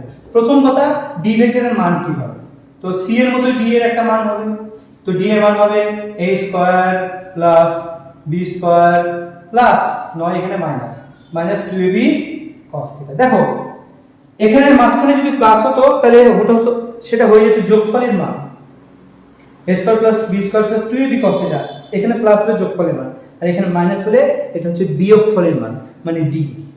ঠিক আছে, একই রকম ভাবে আমরা যদি বের করতে চাই tan আলফা a এর সঙ্গে লব্ধি d কত কোণ তৈরি করেছে, তাহলে সেটা হয়ে যাবে b sin থিটা বাই একই ফর্মুলা, শুধু এখানে মাইনাস। ঠিক আছে, a minus b cos theta, a minus b cos theta. এবার চলো আমরা এই যে ইকুয়েশন গুলো দেখলাম এর ছবি কি, এর চিত্র কি, চেহারা কেমন সেটা আমরা দেখব, রূপ কেমন। প্রথমে ধরে নাও এটা a ভেক্টর, এটা a ভেক্টর, তারপরে ধরে নাও এটা b ভেক্টর, তাই তো। এবার আমাদের উদ্দেশ্য কি, a আর b, a থেকে b বিয়োগ করা। আচ্ছা দেখো a থেকে b বিয়োগ করা, আমি এই লাইনটাকে আমি এইভাবে কি লিখতে পারি, a plus minus b, a plus minus b, এটা কি লিখতে পারি, a minus b equal to a plus minus b লিখতে পারি, কারণ প্লাস মাইনাস আলটিমেটলি মাইনাস লেখা যায়। তাহলে এটা কিন্তু d হবে, d হবে, তো d হলো। তাহলে দেখো a এর ডাইরেকশন জানি, মাইনাস b কোন দিকে হবে, দেখো প্লাস b উপরে, এটা প্লাস b, মাইনাস b সবসময় নিচের দিকে হবে, উল্টো দিকে। মাইনাস b কোন দিকে হবে, উল্টো দিকে, এই হচ্ছে মাইনাস b। একই লাইনের উপর থাকবে কিন্তু প্লাস b মাইনাস b কিন্তু মাইনাস বি নিচে, দৈর্ঘ্য কিন্তু প্লাস দিয়ে যা হবে মাইনাস বি এরও কিন্তু তাই হবে, তাহলে এটা হয়ে যাবে মাইনাস বি। ঠিক আছে, এটা কিন্তু মাইনাস বি। আশা করি বুঝতে পারছো। তাহলে ওপরেরটা প্লাস বি, নিচেরটা মাইনাস বি, শুধু ডাইরেকশন মাইনাস বি এর ডাইরেকশন উল্টো মানে বিপরীত। ঠিক আছে, দৈর্ঘ্য একই থাকবে, তাহলে এটা মাইনাস বি। এবার দেখো এ এর সঙ্গে মাইনাস বি যোগ করব, যোগ করার নিয়ম কি? এ হচ্ছে প্রথম ভেক্টর, মাইনাস বি দ্বিতীয় ভেক্টর, তাহলে প্রথম ভেক্টরের আদি বিন্দু, প্রথম ভেক্টরের কোন বিন্দু? আদি বিন্দু, প্রথম ভেক্টর আদি বিন্দু, আর দ্বিতীয় ভেক্টর হচ্ছে minus B vector, minus B ভেক্টরের অন্তিম বিন্দু আমরা যোগ করব, আদি অন্তিম যোগ করলাম, আদি থেকে অন্তিমের দিকে কি দিলাম? অ্যারো দিলাম, তাহলে এটাই কিন্তু হয়ে যাবে ডি ভেক্টর। আশা করি বুঝতে পারছো। তাহলে এটাই কিন্তু এখানে D vector, this is D vector, A vector minus B vector D vector, A আর মাইনাস বি এর লব্ধি হচ্ছে এ মাইনাস বি অর্থাৎ ডি। তো এইভাবে এটা হয়ে গেল ডি ভেক্টর। এবার এর সঙ্গে এই ডি ভেক্টর কত কোণ তৈরি করেছে? আলফা। যদি আলফা কোণ তৈরি করে তাহলে tan আলফা ইকুয়াল টু হয়ে যাবে b sin theta by a minus b cos theta, b sin theta by a minus b cos theta. বোঝা গেল? আচ্ছা চলো এবার এখানে কেন মাইনাস আসলো, এখানে কেন মাইনাস আসলো সেটা আমরা একটু দেখার চেষ্টা করি, একটু প্রমাণ করার চেষ্টা করি। এখানে মাইনাস কেন আসলো আর এইখানে কেন মাইনাস আসলো সেটা আমরা ব্যাখ্যা দেওয়ার চেষ্টা করব। ঠিক আছে, তাহলে তোমাদের যে কনসেপ্ট পুরো ক্লিয়ার হয়ে যাবে। তো দেখো এ বি এর মধ্যবর্তী কোণ কোনটা? দেখো এখানে, এখানে দেখো এ ভেক্টরের হেড আর বি ভেক্টরের টেল যুক্ত, তো হেডওয়ালা ভেক্টরটাকে আমরা কি করব? বর্ধিত করব, তাহলে এটা হয়ে যাবে এ আর বি এর মধ্যবর্তী কোণ, তাই না? এ বি এর মধ্যবর্তী কোণ, বুঝা গেছে? আচ্ছা আচ্ছা এইবার দেখো একটু খেয়াল করো, মাইনাস বি ভেক্টরের মান কিন্তু বি, মাইনাস বি ভেক্টরের মানও কত? বি। মাইনাসটা কেন এসছে? দিক বোঝানোর জন্য, উল্টো দিকে কাজ করছে তাই মাইনাস এসছে, কিন্তু মান কত হবে? মান কখনো প্লাস বা মাইনাস হয় না, মান মান সবসময় প্লাসেই থাকে, নট মাইনাস। ঠিক আছে, তো তো এই হচ্ছে বিষয়। তাহলে মাইনাস বি ভেক্টরের মান কত? বি, এ ভেক্টরের মান কিন্তু এ। এবার চলে আসি আমরা কি করেছি? এ আর মাইনাস বি যোগ করেছি, তাহলে যোগফলের সূত্র ইউজ করব, যোগফল ভেক্টর কোনটা? ডি পেয়েছি, তাহলে ডি ইকুয়াল টু কি পাবো? আমরা যোগফলের সূত্র ব্যবহার করব।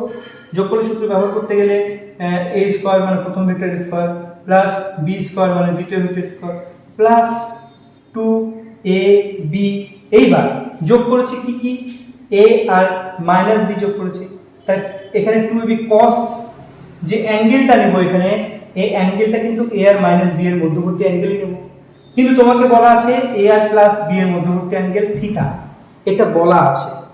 থিটাটা কি? এ এবং প্লাস বি এর মধ্যবর্তী অ্যাঙ্গেল, তাহলে এ এবং মাইনাস বি এর মধ্যবর্তী অ্যাঙ্গেল কোনটা হবে? নিশ্চয়ই এটা হবে। এবং একটু খেয়াল করলে আমরা বুঝতে পারবো এটা তো সরল কোণ, একটা কোণ থিটা, তাহলে এটা হয়ে যাবে 180 মাইনাস থিটা। তাহলে দেখো এর সঙ্গে মাইনাস বি এর মধ্যবর্তী কোণ কত? 180 মাইনাস থিটা। তাহলে আমরা cos এর যে অ্যাঙ্গেলটা হবে এখানে কিন্তু আমরা 180 মাইনাস কি বসাবো? থিটা বসাবো। ঠিক আছে, আশা করি বুঝতে পারছো। আমি আবার এই জায়গাটা একটু বলার চেষ্টা করছি, এটা বুঝে গেলে বাস তোমাদের কোনো খরচা লাগবে না মনে। এখানে মাইনাস কেন আসলো তার তাৎপর্য, তার ব্যাখ্যাটা তোমরা বুঝতে পারবে। দেখো আমরা যে ডি বের করেছি না, আমরা যোগফলের নিয়ম অনুসরণ করেই বের করেছি, আমরা এর সাথে মাইনাস বি যোগ করে ডি পেয়েছি। ঠিক আছে, ত্রিভুজ সূত্র অ্যাপ্লাই করলাম, এখানে আমরা কি পেলাম? ডি পেলাম। তাই যেহেতু যোগফলের নিয়ম অনুসরণ করেছি তাই যোগফলের সূত্রই বসাবো আমরা। তাহলে D equal to root over A square plus B square plus 2ab cos, অ্যাঙ্গেলটা কার কার মধ্যবর্তী নেব? যাদেরকে যোগ করলাম তাদের মধ্যবর্তী অ্যাঙ্গেল নেব। এর সঙ্গে মাইনাস বি যোগ করলাম, এখানে যোগ করে ডি পেয়েছি, তাহলে এ আর মাইনাস বি এর মধ্যবর্তী অ্যাঙ্গেল নিলাম 180 মাইনাস থিটা। এবার দেখো এখানে চলে আসো, এবার একটুখানি a square plus B square করে দাও, আর cos 180 মাইনাস থিটা মানে হচ্ছে মাইনাস cos থিটা, মানে কি? মাইনাস cos থিটা, তাই এখানে কি হয়ে যাচ্ছে? মাইনাস হয়ে যাচ্ছে ab। আবার কি বললাম? এই জিনিসটা দেখো, cos 180 মাইনাস থিটা মানে মাইনাস cos থিটা, এই যে মাইনাস cos থিটা। দেখো তাহলে বিয়োগফলের মান কিন্তু পেয়ে গেলাম √a² + b² - 2ab cos θ। তাহলে দেখো বিয়োগফলের মান যে আমরা পেলাম, আমরা বিয়োগফলের মান পেয়ে যাব। যদি এখানে মাইনাস বসাই তাহলে থিটাটা কার কার মধ্যবর্তী কোণ নিব, a আর +b এর মধ্যবর্তী কোণ নিব। আর যদি এখানে প্লাস বসাই তাহলে থিটাটা কার কার মধ্যবর্তী কোণ নিব, a আর -b এর মধ্যবর্তী কোণ নিব, এই যে 180 - θ। বোঝা গেল? তার মানে আমরা সব সময় ab এর মধ্যবর্তী কোণ দিয়ে লিখি, ab এর মধ্যবর্তী কোণ থিটা দিয়ে লিখি, তাহলে এখানে আমাদের মাইনাস নিয়ে নিতে হয়। ঠিক আছে? যদি আমরা a আর b এর মধ্যবর্তী কোণ থিটা বসাই তাহলে এখানে মাইনাস করতে হবে। যদি a আর -b এর মধ্যবর্তী কোণ বসাই মানে 180 - θ, তাহলে আমাদের এখানে প্লাস লিখতে পারবো আমরা, কোনো অসুবিধা নেই। ঠিক আছে? তো যাই এই নিচেরটা বেশি পপুলার, তাই এটা তোমরা লিখে রাখবে। ঠিক এখানেও কিন্তু মাইনাস ওই কারণেই এসেছে, এখানেও মাইনাস ওইভাবেই এসেছে। কিভাবে এসেছে আমি তার একটু ব্যাখ্যা দিয়ে দিচ্ছি। দেখো tan আলফা, আমি তো a আর প্লাস -b যোগ করেছি কিনা, যোগ করে d পেয়েছি, তাহলে tan আলফা ইকুয়াল টু কি হবে, দেখো tan আলফা ইকুয়াল টু কি হবে, তাহলে আলফার উল্টো দিকের বাহু কি b, তার সঙ্গে কি হবে sin, আর থিটা মানেই হচ্ছে a আর -b এর মধ্যবর্তী কোণ মানে 180 - θ। ঠিক আছে? আচ্ছা, তারপরে কি হয় বলো, a প্লাস, আমি যেহেতু প্লাসকে অনুসরণ করে পরে মাইনাস দিয়ে যাচ্ছে, কারণ মাইনাস হচ্ছে প্লাসের কিন্তু একটা বিশেষ রূপ। ঠিক আছে? তো এবার দেখো b cos, তাহলে অ্যাঙ্গেলটা কত হবে, a আর -b এর মধ্যবর্তী কোণ অ্যাঙ্গেল কত হচ্ছে 180 - θ। ঠিক আছে? আশা করি বুঝতে পারছো। এইবার দেখো পরের লাইনটা দেখো, tan alpha equal to sin 180 - θ মানে শুধুমাত্র sin θ, শুধুমাত্র কি sin θ, মাইনাস হবে না। আর cos 180 - θ মানে হচ্ছে মাইনাস cos θ, তাই এখানে কি চলে আসলো, মাইনাস চলে আসলো, তাহলে b cos θ। ঠিক আছে? তাহলে cos 180 - θ মানে মাইনাস cos θ, মাইনাস চলে আসলো, তাহলে এই ফর্মুলা। তাহলে আমরা আপাতত এটা মনে রাখবো। ঠিক আছে? তার ব্যাখ্যা কিন্তু আমি তোমাদের দিয়ে দিলাম যে কি করে মাইনাস আসছে, তার ব্যাখ্যা এর মধ্যে আছে। ভালো করে একটু এই জিনিসটাকে একটু ভেবে নাও, ফিল করো, নিজে নিজে একটু ভাবো আমি কি করলাম, দরকার পড়লে আবার এই জায়গাটা দেখো। তারপরে যদি অসুবিধা হয় আমাকে বলো, কমেন্টে জানাও। চলো তাহলে বিয়োগ হয়ে গেল। তাহলে বিয়োগের ক্ষেত্রে এই ফর্মুলাগুলো তোমাদের একটু মনে রাখতে হবে। a থেকে b বিয়োগ করলে d পাবো, d এর মানে এটা, যেখানে থিটা হচ্ছে a আর প্লাস b এর মধ্যবর্তী কোণ, tan আলফা ইকুয়াল টু হয়ে যাবে b sin θ by a minus b cos θ। চলো বিয়োগ হয়ে গেছে। এবার আমরা চলে আসবো বিভাজন। ঠিক আছে? বিভাজন মানে ভাগ বলতে পারো, বিভাজিত করা, বিভাজন, বিভাজন মানে ভেঙে দেওয়া, তাই না? এবার বিভাজন দেখবো আমরা। দেখো খুব ভালো করে বুঝো বিভাজন জিনিসটা কি।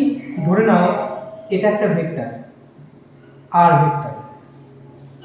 ঠিক আছে? এই ভেক্টরকে আমরা এই দিকে, কোন দিকে দেখে নাও, এই দিক বরাবর,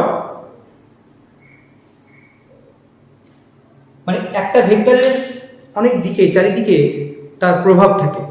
ঠিক আছে? এই একটা মানে আরেকটা ভেক্টর, এর প্রভাব এই ডটেড লাইন বরাবর কত হবে, মানে এই ভেক্টরকে যদি আমি ডটেড লাইন বরাবর ভেঙে ফেলতে চাই সেটা কত হবে, খুব ভালো করে বুঝবে। তাহলে আমরা কি করে ভাঙবো, আমরা কি করব, আচ্ছা এই অ্যাঙ্গেলটা দেওয়া আছে থিটা, আমরা আর এর মাথা থেকে, আর এর হেড থেকে একটা লম্ব টানবো, লম্ব তাহলে ডটেড লাইনকে একটা বিন্দুতে ছেদ করবে। তাহলে এই যে এতটুকু অংশ, দেখো একটা ভেক্টর আর কে আমরা বিভাজিত করব, বিভাজিত মানে ভেঙে ফেলব। যেমন এই পেনটাকে যদি আমরা মাঝখান থেকে কেটে দিই, মানে বিভাজন ঘটাই, তাহলে দুই টুকরো হয়ে যাবে, দুটো পার্ট পাবো, দুটো অংশ পাবো। ঠিক একই রকম ভাবে আমরা আর ভেক্টরকে দুই টুকরো করব। ঠিক আছে? যেহেতু আর একটা ভেক্টর, তাই যে দুটো টুকরো করবো আরকে, সেই দুটো টুকরো কিন্তু ভেক্টর হবে, এবং সেই দুটো টুকরোকে আমরা বলবো উপাংশ। কি বলবো? উপাংশ। ভালো করে বোঝো, যদি এটা একটা ভেক্টর হয়, এটাকে মাঝখান থেকে কেটে দিয়ে যদি দুটো টুকরো পাই, সেই দুটো টুকরো কিন্তু ভেক্টরই হবে, এবং সেই দুটো ছোট ছোট টুকরো দুটোকে বলবো আমরা উপাংশ। কি বলবো? উপাংশ। তো এবার ভেক্টরের নিয়ম অনুসারে আমরা এই আর ভেক্টরকে উপাংশে বিভাজিত করব, মানে ভেঙে ফেলবো, মানে বিভাজন ঘটাবো। ঠিক আছে? যদি ঘটায় তাহলে কিভাবে? নিয়মটা কি? নিয়ম হচ্ছে আর এর যে হেড থেকে লম্ব টানবো। ঠিক আছে? তা লম্ব এই বর্ধিত লাইনকে একটা বিন্দুতে ছেদ করবে, তাহলে এই পর্যন্ত তোমার সীমা। তাহলে এটা হয়ে গেল একটা অংশ, এটা হয়ে গেল একটা অংশ। এই অংশটাকে আমি একটু অন্য কালি দিয়ে লেখার চেষ্টা করছি।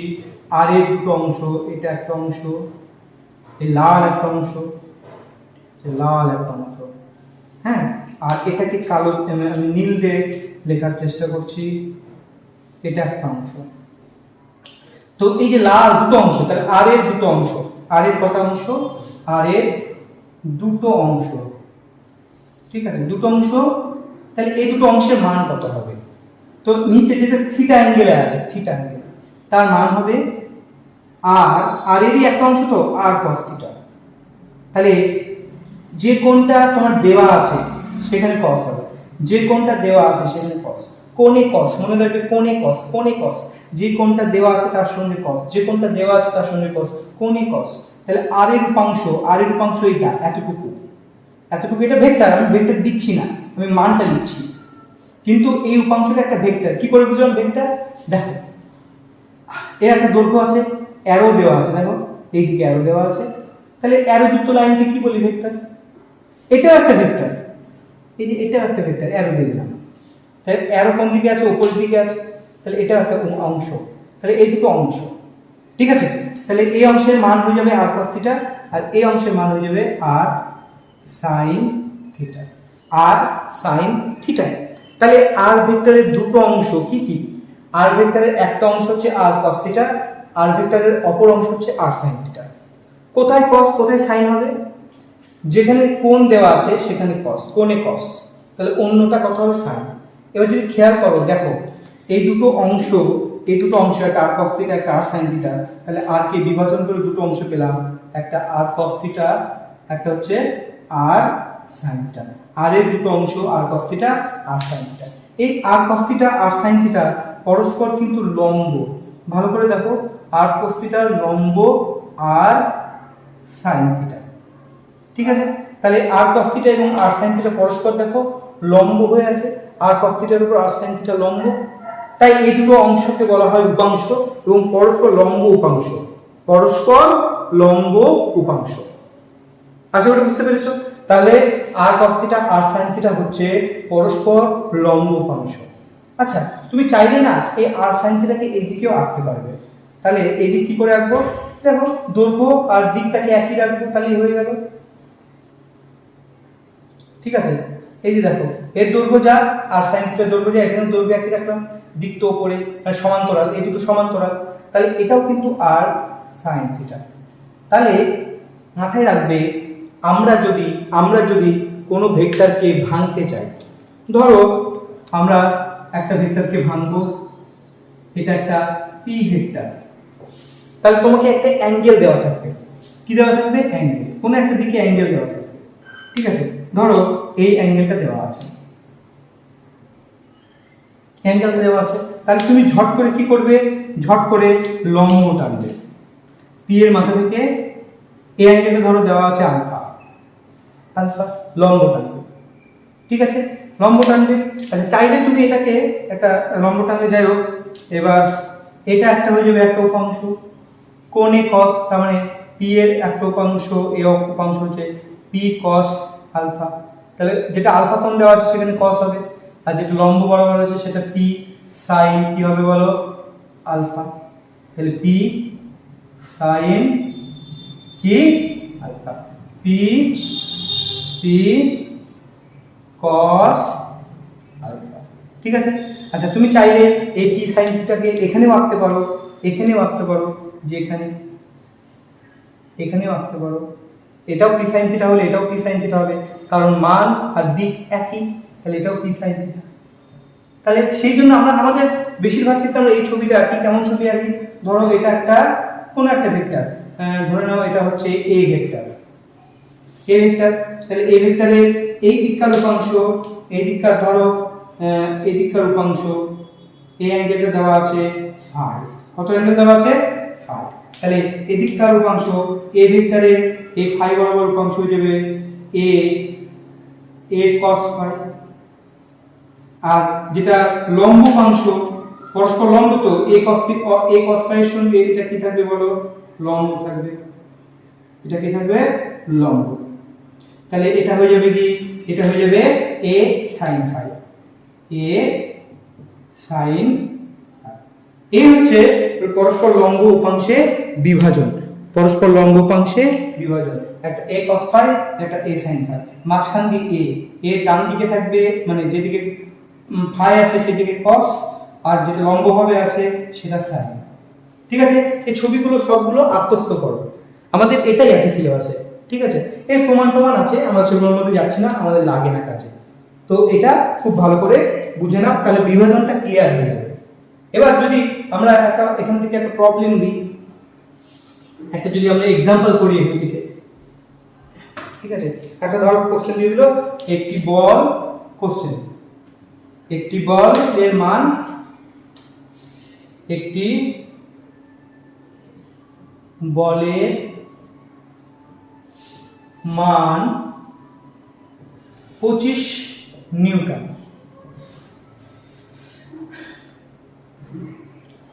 এর 60 ডিগ্রি বরাবর, 60 ডিগ্রি বরাবর, ঠিক আছে, উপাংশ কত? উপাংশ কত? এরকম যদি একটা কোশ্চেন দেয়, তাহলে কি করব? দেখো, একটা বল আছে 25 নিউটন, এর 60 ডিগ্রি ধরে নাও, এটা এই অ্যাঙ্গেলটা কত? 60 ডিগ্রি। তাহলে 60 ডিগ্রি বরাবর উপাংশ কত হবে? 25 cos 60, কোণে cos, তাহলে 25 cos 60 মানে 25 cos 60 মান কত? cos 60 মান হাফ, তাহলে মোটামুটি 12.5, 12.5। যদি তুমি অন্য উপাংশটা বের করতে চাও, sin উপাংশ বের করতে চাও, তাহলে sin উপাংশ হয়ে যাবে 25 sin 60, অ্যাঙ্গেল কিন্তু এটাই ব্যবহার করতে হবে। sin 60 এর মান কত? √3/2, মানে 25/2 মানে 12.5 √3, এটাই মান। তাহলে একটা উপাংশ হচ্ছে 12.5 আর একটা উপাংশ হচ্ছে 12.5 √3। ঠিক আছে, তো এইভাবে আমরা বিভাজন করতে পারি। তো এই ছিল আমাদের বিভাজনের গল্প। এবার চলে আসবো আমরা পজিশন ভেক্টর, নাও অবস্থান ভেক্টর। অবস্থান ভেক্টর ইংলিশে বলবো আমরা পজিশন ভেক্টর। এটা আবার কি জিনিস? দেখো, অবস্থান মানে যে ভেক্টর অবস্থান বোঝায়, আমরা যে উপর উপর দিয়ে মানে বোঝানোর চেষ্টা করি বা বোঝার চেষ্টা করি, তাহলে হয়ে যাবে যে ভেক্টর অবস্থান বোঝায় তাকেই বলা হয় অবস্থান ভেক্টর, তাই না? তাহলে দেখো, আমরা 2D তে অবস্থান বোঝানোর চেষ্টা করব, আর 2D তে অবস্থান বোঝানোর জন্য আমাদের দুটো অক্ষের প্রয়োজন হবে, x অক্ষ আর y অক্ষ। ঠিক আছে, তো এবার ধরো x আর y অক্ষ, এখানে ধরো একটা পয়েন্ট আছে P পয়েন্ট, এর স্থানাঙ্ক x, y। এর এই P পয়েন্টের অবস্থান কত? P পয়েন্টের যে অবস্থান সেটা আমি কত দিয়ে বোঝাচ্ছি? x, y।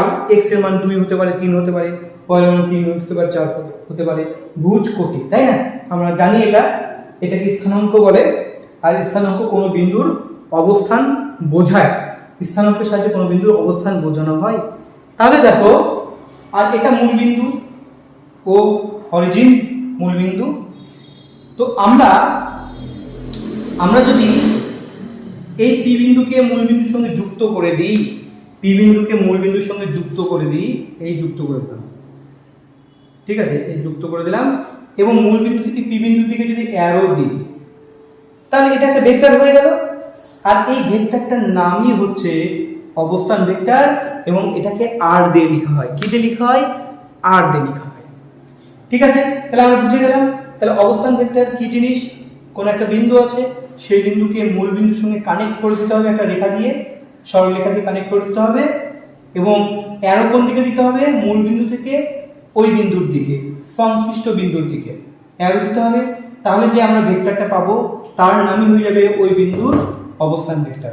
তাহলে অবস্থান ভেক্টর কাকে বলে লিখে নিবে তোমরা। অবস্থান ভেক্টর কাকে বলে? কোনো বিন্দুর অবস্থান, মূল বিন্দুর সাপেক্ষে কোনো বিন্দুর অবস্থান যে ভেক্টরের সাহায্যে প্রকাশ করা হয়। আবার ভালো করে শোনো, মূল বিন্দুর সাপেক্ষে মানে ও এর সাপেক্ষে কোনো বিন্দুর অবস্থান যে ভেক্টরের সাহায্যে প্রকাশ করা হয় সেই ভেক্টরকে বলা হয় অবস্থান ভেক্টর বা পজিশন ভেক্টর। এখানে ছবিতে আর হচ্ছে পজিশন ভেক্টর। আচ্ছা, এবার দেখো আর এর না চেহারা বা রূপ, আর এর চেহারা ভেক্টর রূপ বের করব আমরা। আর এর ভেক্টর রূপ বের করব। কি করে বের করব? আমরা এক কাজ করি, আমরা লম্বটা এই পি থেকে এক্স অক্ষের উপর একটা লম্ব টানবো। তাহলে বলতো এই লম্বটা ওয়াই বরাবর আছে, তার মানে এটা ওয়াই এর মান, যে 40, এটা ওয়াই এর মান। তাহলে এটা কিসের মান হয়ে যাবে? মানে এখান থেকে এত দূর কিসের মান হবে? এক্স এর মান হবে। আর এখান থেকে এত দূর কি হবে? আমি যদি দেখাই এখান থেকে এতটুকু, এটা কার মান হয়ে যাবে? ওয়াই এর মান হবে, তাই না? আচ্ছা, একটা জিনিস বুঝো, আমি যদি এখানে অ্যারো দিয়ে দিই, মানে আমি এটাকে একটা ভেক্টর বোঝানোর চেষ্টা করছি, এক্সটাকে একটা ভেক্টর বোঝানোর চেষ্টা করছি, এক্সটাকে কি বোঝানোর চেষ্টা করছি? ভেক্টর। তাহলে আমি একটা অ্যারো দিতে হবে, আমাকে অ্যারো দিয়ে দিলাম, তাহলে এক্স ভেক্টর হয়ে গেল। তখন এটা অ্যারো যুক্ত রেখাংশকে কি বলবো? আমরা ভেক্টর বলবো। তাহলে এটা একটা এক্স ভেক্টর। ঠিক একই রকম ভাবে এখানে যদি আমরা একটা অ্যারো দিয়ে দিলাম, উপরেও অ্যারো দিয়ে দিলাম, তাহলে ওয়াইটাও কিন্তু একটা ভেক্টর হয়ে গেল, ওয়াইও একটা ভেক্টর হয়ে গেল। এবার যদি আমরা খেয়াল করি আর কি জিনিস, এটা একটা ত্রিভুজ তৈরি হয়ে গেল। আর ত্রিভুজ সূত্র অনুসারে কিন্তু আর হলো এক্স এবং ওয়াই এর লব্ধি মানে যোগফল। দেখো খুব ভালো করে খেয়াল করো এই জায়গাটাকে। দেখো এক্স ওয়াই ক্রমানুসারে গৃহীত বাহু, একই ক্রমে যাচ্ছে, এটাও অ্যান্টি ক্লকওয়াইজ, ওয়াইটাও অ্যান্টি ক্লকওয়াইজ। আর দেখো বিপরীত ক্রমে গৃহীত বাহু, এটা কিন্তু ক্লকওয়াইজ। তুমি আর কে ফলো করলে এই ত্রিভুজ বরাবর ক্লকওয়াইজ ঘুরতে থাকবে, এক্স কে ফলো করলে ত্রিভুজ বরাবর অ্যান্টি ক্লকওয়াইজ ঘুরতে থাকবে, ওয়াই কে ফলো করলে অ্যান্টি ক্লকওয়াইজ, আর কে ফলো করলে ক্লকওয়াইজ ঘুরতে থাকবে। ঠিক আছে, এটাও বলতে পারো, এইভাবে ব্যাখ্যা করতে পারো, আবার এইভাবে ব্যাখ্যা করতে পারো। এক্স প্রথম ভেক্টর, ওয়াই দ্বিতীয় ভেক্টর। প্রথম ভেক্টর আদি বিন্দু থেকে দ্বিতীয় ভেক্টরের অন্তিম বিন্দু যুক্ত আছে একটা লাইন দিয়ে, মানে আর। আদি থেকে অন্তিমের দিকে অ্যারো আছে, তাহলে আর হয়ে যাবে লব্ধি, এক্স আর ওয়াই এর লব্ধি। তাহলে আর কি হলো? এক্স এবং ওয়াই এর লব্ধি। তার মানে আর কে লিখতে পারবো x vector plus y vector. ঠিক আছে, তাহলে আর কে লিখতে কি পারবো? X vector plus y vector. আচ্ছা, এইবার ভালো করে শোনো, এক্স অক্ষ বরাবর একক ভেক্টর আই ক্যাপ, ওয়াই অক্ষ বরাবর একক ভেক্টর কি হয় বলো? J cap. তাহলে এক্স অক্ষ বরাবর একক ভেক্টর কি? আই ক্যাপ, ওয়াই অক্ষ বরাবর একক ভেক্টর জে ক্যাপ। তো একক ভেক্টর কাকে বলে? একক ভেক্টর যে ভেক্টরের মান 1, তাকেই বলা হয় একক ভেক্টর। তাহলে এক্স অক্ষের ডাইরেকশনকে প্রকাশ করার জন্য আমরা একটা একক ভেক্টরের সাহায্য নিই, সেটা আই ক্যাপ। ওয়াই অক্ষের ডাইরেকশন বোঝানোর জন্য আমরা আরো একটা একক ভেক্টরের সাহায্য নিই, সেটা জে ক্যাপ। আর এক্স ওয়াই জেড অক্ষের ডাইরেকশন প্রকাশ করার জন্য আমরা যে একক ভেক্টরের সাহায্য নিই সেটা কে ক্যাপ। তাহলে আই ক্যাপ মানে বুঝে নিতে হবে এক্স এর ডাইরেকশন বোঝাচ্ছে, ওয়াই ক্যাপ জে ক্যাপ মানে বুঝে নিতে হবে ওয়াই ডাইরেকশন বোঝাচ্ছে। আচ্ছা, যে কোনো ভেক্টরকে আমরা এইভাবে লিখতে পারি, এক্স ভেক্টরকে আমরা লিখতে পারি এক্স ভেক্টরের মান ইনটু আই ক্যাপ। তাহলে পুরোটাই ভেক্টর হলো। দেখো মান আর দিক, আই ক্যাপের মান কত? 1, তো 1 ইনটু এক্স মানে এক্সই থাকলো। তাহলে কি বোঝাচ্ছে? এক্স আই ক্যাপ, এটা এক্স ভেক্টরকে প্রকাশ করছে। এক্স যেখানে মান, যেহেতু মান লিখেছি তাই মাথায় আরো দিইনি, আর আই ক্যাপ এক্স এর ডিরেকশনকে প্রকাশ করছে। ঠিক একই রকম ভাবে আমরা ওয়াই কে কিভাবে লিখতে পারবো? ওয়াই কে লিখতে পারবো আমরা ওয়াই ভেক্টরের মান এবং কি? J cap. তাহলে যে কোনো ভেক্টরকে এইভাবে লেখা যায়, ভালো করে বুঝবে। একক ভেক্টর সম্পর্কে একটু বলে দিই। ধরো একক vector n cap equal to কি করে বের করতে হয়? কোনো ভেক্টরকে সেই ভেক্টরের মান দিয়ে ডিভাইড করতে হয়। কোনো ভেক্টরকে যদি সেই ভেক্টরের মান দিয়ে ডিভাইড করি তাহলে আমরা একক ভেক্টর পাবো। তাহলে a এর একক ভেক্টর পাবো। তাহলে a ভেক্টর ইকুয়াল টু হয়ে যাবে a ইনটু n ক্যাপ। দেখো আমরা এই লজিকটাই এখানে ব্যবহার করেছি। কোন একটা ভেক্টর ইকুয়াল টু সেই ভেক্টরের মান ইনটু একক ভেক্টর। তাহলে কোন একটা ভেক্টর ইকুয়াল টু সেই ভেক্টরের মান ইনটু একক ভেক্টর, কোন একটা ভেক্টর ইকুয়াল টু সেই ভেক্টরের মান ইনটু একক ভেক্টর, তাই না? তাহলে এটা হয়ে গেল অবস্থান ভেক্টর, অবস্থান ভেক্টরের রূপ। এবার যদি মান বের করতে চাও তোমরা দেখতে পাবে এই r কিন্তু এখানে অতিভুজ, x ভূমি, y লম্ব। তাহলে r এর মান কত হয়ে যাবে? r এর মান হয়ে যাবে √x² + y²। এটা r এর মান, খুব ইম্পর্টেন্ট। তাহলে r এর মান কত হলো? √x² + y²। তাহলে এটা আমাদের খুব কাজে লাগবে। তাহলে অবস্থান ভেক্টরের মান যদি স্থানাঙ্ক দেওয়া থাকে x, y, তাহলে অবস্থান ভেক্টরের মান কত হবে? √x² + y²। বা বলতে পারো i ক্যাপের সহগের স্কয়ার প্লাস j ক্যাপের সহগের স্কয়ার, আন্ডাররুট i ক্যাপের সহগের স্কয়ার প্লাস j ক্যাপের সহগের স্কয়ার। এটা হয়ে যাবে অবস্থান ভেক্টরের মান। ঠিক আছে? আচ্ছা, তাহলে মান বুঝে গেলাম।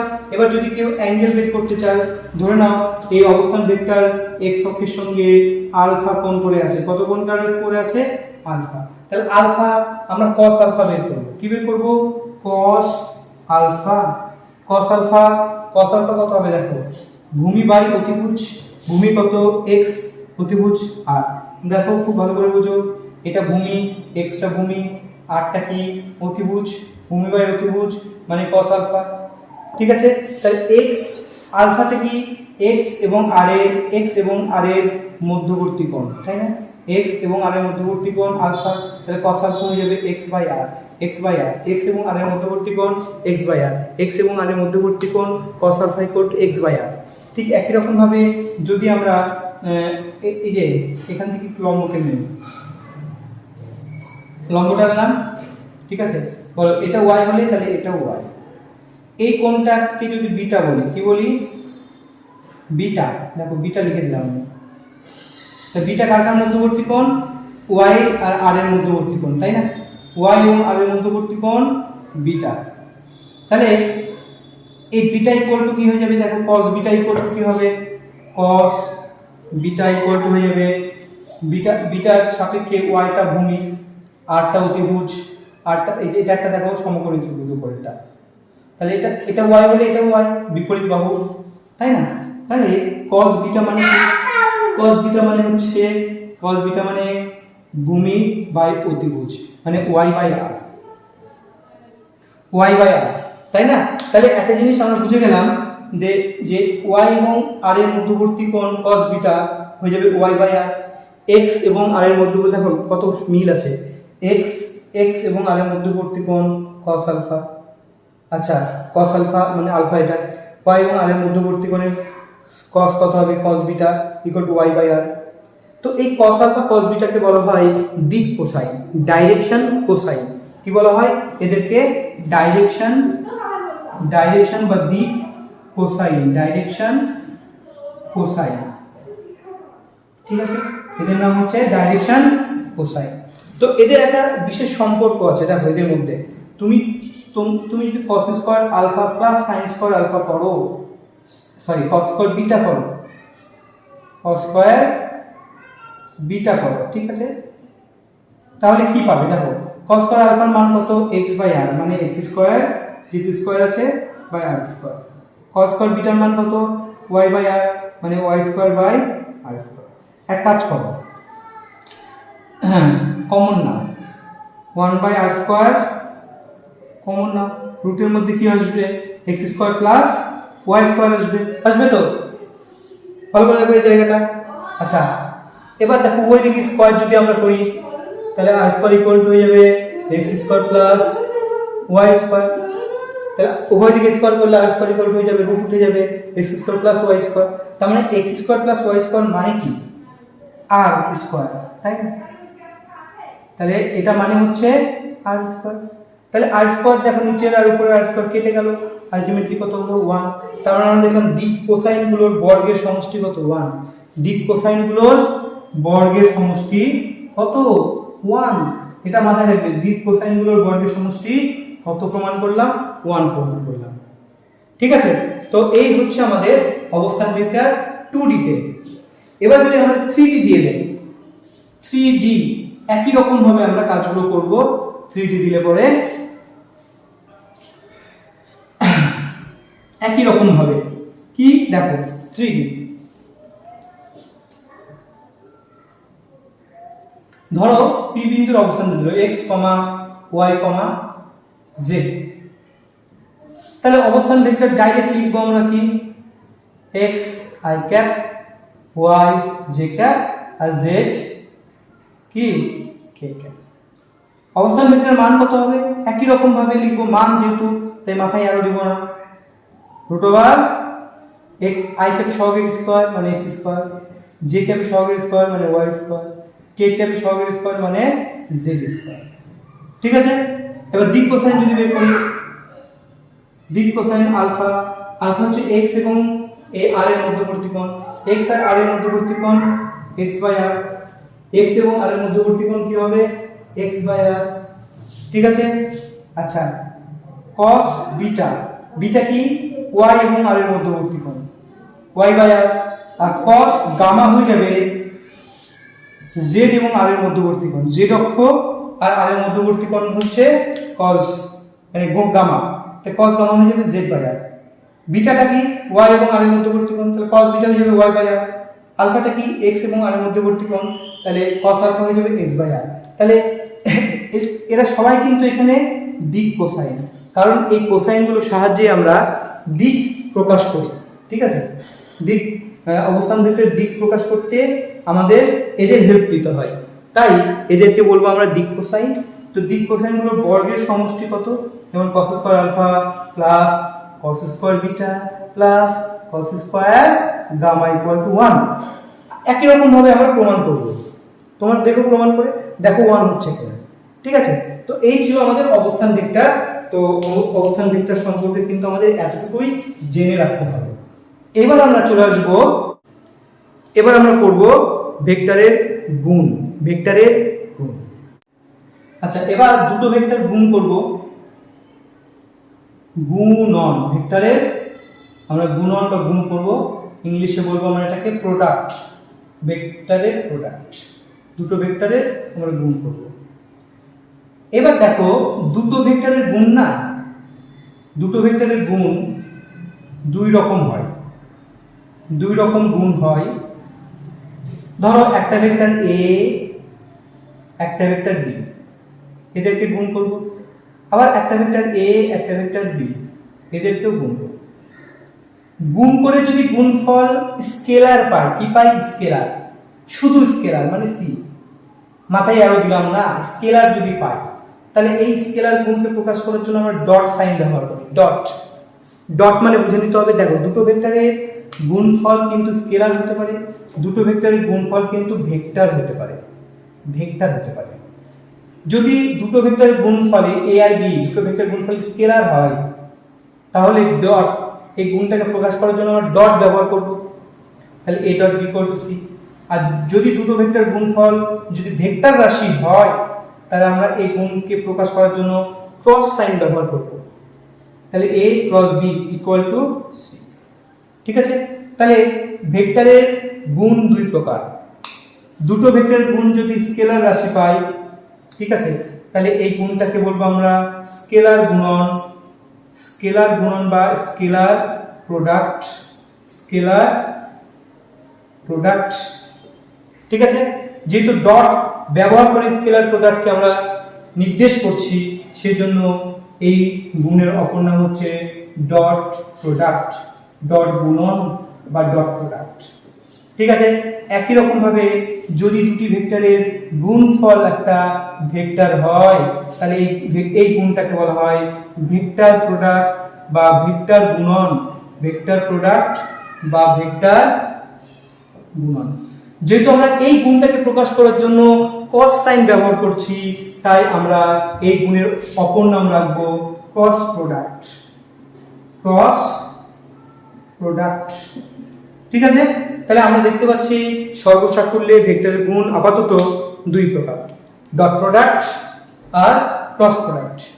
ঠিক আছে, ভেক্টর প্রোডাক্ট আর স্কেলার প্রোডাক্ট। এবার আমরা এই দুই রকম প্রোডাক্ট নিয়ে একটু বিস্তারে আলোচনা করব, একটু বিস্তারে। তো চলো প্রথমে আমরা ডট প্রোডাক্ট নিয়ে আলোচনা করব। ডট প্রোডাক্ট, ডট গুণন। তাহলে হেডলাইন দাও, ডট প্রোডাক্ট বা স্কেলার প্রোডাক্ট। ডট প্রোডাক্ট বা স্কেলার প্রোডাক্ট। ধরো এ একটা ভেক্টর, বি একটা ভেক্টর, এদের ডট গুণন করলাম, মাঝখানে ডট দিলাম, গুণ করে গুণফল তো কিছু একটা হবে, একটা মান পাবো, সেই মানটা হয়ে যাবে এ বি cos থিটা। এ বি cos থিটা। ছবি দেখি আমরা, ধরো এটা এ ভেক্টর, এটা বি ভেক্টর। ঠিক আছে, তাহলে এই এ আর বি এর মধ্যবর্তী কোণ কত? থিটা। এ আর বি এর মধ্যবর্তী কোণ থিটা। তাহলে এ আর বি যদি আমরা ডট প্রোডাক্ট করি, ডট প্রোডাক্টের মান কত হবে, গুণফলের মান কত হবে, সেই মানটা আমরা বের করব এ বি cos থিটা দিয়ে। এ বি cos থিটা দিয়ে। বোঝা গেছে? আচ্ছা, এবার আমরা এই গুণটা, এই গুণের আমরা একটু ভৌত তাৎপর্য বা জ্যামিতিক তাৎপর্যটা একটু বোঝার চেষ্টা করব। জ্যামিতিক তাৎপর্য একটু বোঝার চেষ্টা করো। ঠিক আছে, তো এর জ্যামিতিক ইন্টারপ্রিটেশনটা কি সেটা আমরা দেখব। ধরো আমরা বি ভেক্টরের উপাংশ বের করব এ বরাবর। তাহলে এ বরাবর যদি বি ভেক্টরের উপাংশ বের করি, তাহলে বি এর মাথা থেকে একটা লম্ব টানবো। তাহলে এই লম্বটা এ ভেক্টরকে একটা বিন্দুতে ছেদ করলো। তাহলে এই এতটুকু হয়ে যাবে বি এর উপাংশ এর দিকে, থিটা বরাবর বি এর উপাংশ কত? B cos theta. থিটা বরাবর থিটা অ্যাঙ্গেলে বি এর উপাংশ কত হবে? B cos theta. তাহলে এই উপাংশটা কত হয়ে গেল বলো? B cos theta. এই উপাংশের সাথে আমি এ গুণ করে দেব। দেখো এ যেদিকে কাজ করছে বি cos থিটাও সেই দিকে কাজ করছে। বোঝা গেল? এ যেদিকে কাজ করছে বি cos থিটাও সেই দিকে কাজ করছে। তাহলে এর মানের সাথে আমি এই বি এর উপাংশ বি cos থিটা গুণ করলাম। এই গুণফলটার নামই রেখে দিলাম a dot b. A dot. বোঝা গেল? তার মানে আমরা কি করব? কোনো একটা ভেক্টরের দিকে অন্য ভেক্টরের উপাংশ বের করব। এবার সেই উপাংশের সাথে ওই ভেক্টরটা গুণ করে দেব। তাহলে পেয়ে যাব ডট প্রোডাক্ট। ঠিক আছে, আমরা এখানে কি করলাম? এ এর দিকে বি এর উপাংশ বের করলাম, সেই বি এর উপাংশের নাম হয়ে গেল বি cos থিটা। সেই বি cos থিটার সঙ্গে এ ভেক্টরের মান গুণ করলাম। মান মাথায় আরো দিইনি, মানে মান পেয়ে গেলাম। এর সংক্ষিপ্ত নাম হচ্ছে এ ডট বি। ঠিক একই। এবার তোমরা অনেকেই বলতে পারো, স্যার আমরা যদি এর উপাংশ বি এর দিকে বের করতাম তাহলে কি হতো না? তাহলে হতো। কিভাবে হতো বা কি হতো চলো দেখে নিই আমরা। ধরো উপরে কি ছিল বলো? উপরে ছিল বি, এদিকে কি ছিল বলো? এ ছিল, তাই না? এ ছিল, বা এটা একটু বড় ছিল, বড় রেখে দাও, অসুবিধা নেই। এবার এ অ্যাঙ্গেলটা কত ছিল? থিটা। এবার আমরা কি করব বলো? এবার আমরা বের করব এ এর মাথা থেকে বি এর দিকে উপাংশ বের করব। বিটা একটু বর্ধিত করি। তাহলে এর মাথা থেকে লম্ব টানবো। তাহলে লম্ব এখানে ছেদ করলো। তার মানে এত বড়, মানে এখান থেকে শুরু করে পাশ দিয়ে আমি এঁকে দিচ্ছি, এখান থেকে শুরু করে এই পর্যন্ত, এই যে ছেদ করলে ছেদ বিন্দু পর্যন্ত হচ্ছে এর উপাংশ বি এর দিকে। তাহলে এই উপাংশটার মান কত হবে? থিটা বরাবর এর উপাংশ কত হয়ে যাবে বলো? থিটা বরাবর এর উপাংশ হয়ে যাবে এ cos থিটা। এবার এ cos থিটার সঙ্গে বি গুণ করব। তাহলে বি গুণ করলাম কার সাথে? এ cos থিটার সাথে। তাহলে এর উপাংশ বি এর দিকে বের করলাম, সেই উপাংশের সঙ্গে বি গুণ করলাম। এটাকে একটু সাজিয়ে নিই, এ বি cos থিটা করে দিই। এ বি cos থিটা একই রকম ব্যাপার। এই এ বি cos থিটার নামই দিলাম কি? A dot b. A b cos থিটার নামই দিলাম এ ডট বি। বোঝা গেল? তাহলে এটা হচ্ছে ডট প্রোডাক্ট। এর জ্যামিতিক ব্যাখ্যা কিন্তু আমরা করে নিলাম। আচ্ছা, এবার এটা আমরা বিভিন্ন রকম ভাবে ব্যবহার করি। যেমন যদি দুটো ভেক্টরের মধ্যবর্তী কোণ আমাদের বের করতে হয়, তাহলে কিন্তু আমরা cos থিটা বের করি। cos theta equal to a dot b by a b. তার মানে এখান থেকে আমরা দুটো ভেক্টরের মধ্যবর্তী কোণ বের করতে পারি। এই ফর্মুলা দিয়ে, ঠিক আছে। ধর আমরা যদি cos থিটা পেয়ে যাই তাহলে থিটাও পেয়ে যাব। তাহলে আমরা cos থিটা কি করে পাবো? a ডট b করব বাই ab করব। a হচ্ছে মান, a ভেক্টরের মান a, b ভেক্টরের মান b। এবার আমরা একটা উদাহরণ নিই যে ডট প্রোডাক্ট কি করে বের করে, ঠিক আছে। ডট প্রোডাক্ট কি করে বের করে সেটা আমরা একটু দেখব। তাহলে আমরা জ্যামিতিক তাৎপর্য নিয়ে আলোচনা করলাম। এবার চলে আসবো আমরা, ধরে নাও তোমার কাছে একটা ভেক্টর আছে, এই ভেক্টর মানে 2i cap plus 3j cap minus 5k cap, এরকম একটা ভেক্টর আছে। b একটা ভেক্টর আছে, b ভেক্টর আছে ধরো i cap plus 2j cap plus 4k cap, এরকম একটা ভেক্টর আছে। এবার তোমাকে কি করতে বলেছে? a ডট b বের করতে হবে। ধরো a ডট b বের করতে হবে। তুমি a ডট b কি করে বের করবে, নিয়মটা কি? আমি নিয়ম বলছি, যেহেতু আমাদের এটা ওয়ান শট ভিডিও হবে তাই আমি একটু ডিটেইলসে আলোচনা করছি না।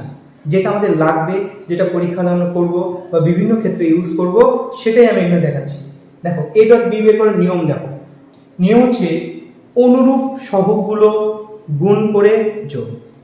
একটা মন্ত্র বললাম আমি, এই মন্ত্রটা মনে রাখতে হবে, অনুরূপ সহগগুলো গুণ করে যোগ। অনুরূপ সহগ মানে কি? দেখো এখানে i ক্যাপের সহগ কত আছে 2, এখানে i ক্যাপের সহগ কত 1, কিছু না মানে 1। তাহলে এগুলো হচ্ছে অনুরূপ সহগ, একই সহগ, সমজাতীয় সহগ। এই সমজাতীয় সহগগুলো গুণ করব, মানে i ক্যাপের সহগ 2, এখানে i ক্যাপের সহগ 1, 2 × 1 গুণ করলাম, এবার যোগ দেব, ঠিক আছে।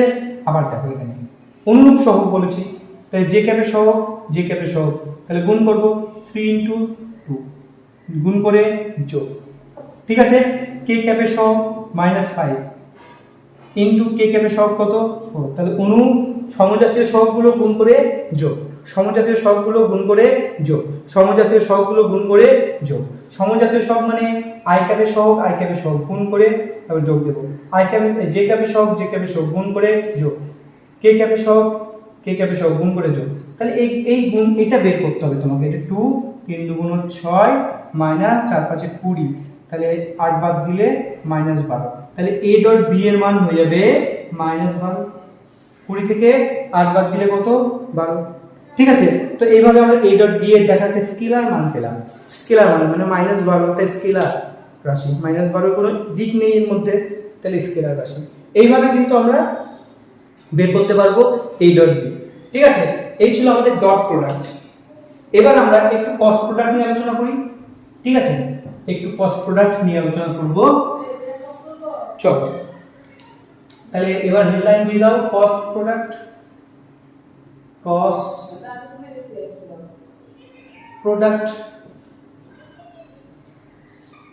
ধরো a ক্রস b, আচ্ছা এটা তো ভেক্টর হবে, সেই ভেক্টরের মান হবে ab sin থিটা। মান কি হবে? ab sin theta. তো কিন্তু আমি ভেক্টর বললাম, a ক্রস b হচ্ছে একটা ভেক্টর, দুটো ভেক্টরের গুণফল ভেক্টর হয়, তাহলে এটাকে ক্রস প্রোডাক্ট বলবো। তার এইজন্য আমি এখানে একটা n ক্যাপ আমাকে দিতে হবে, তাহলে n ক্যাপ দিক বোঝাবে, তাহলে মান ইনটু দিক মানে পুরোটাই ভেক্টর, তাহলে a ক্রস b কি হয়ে গেল? ভেক্টর হয়ে গেল।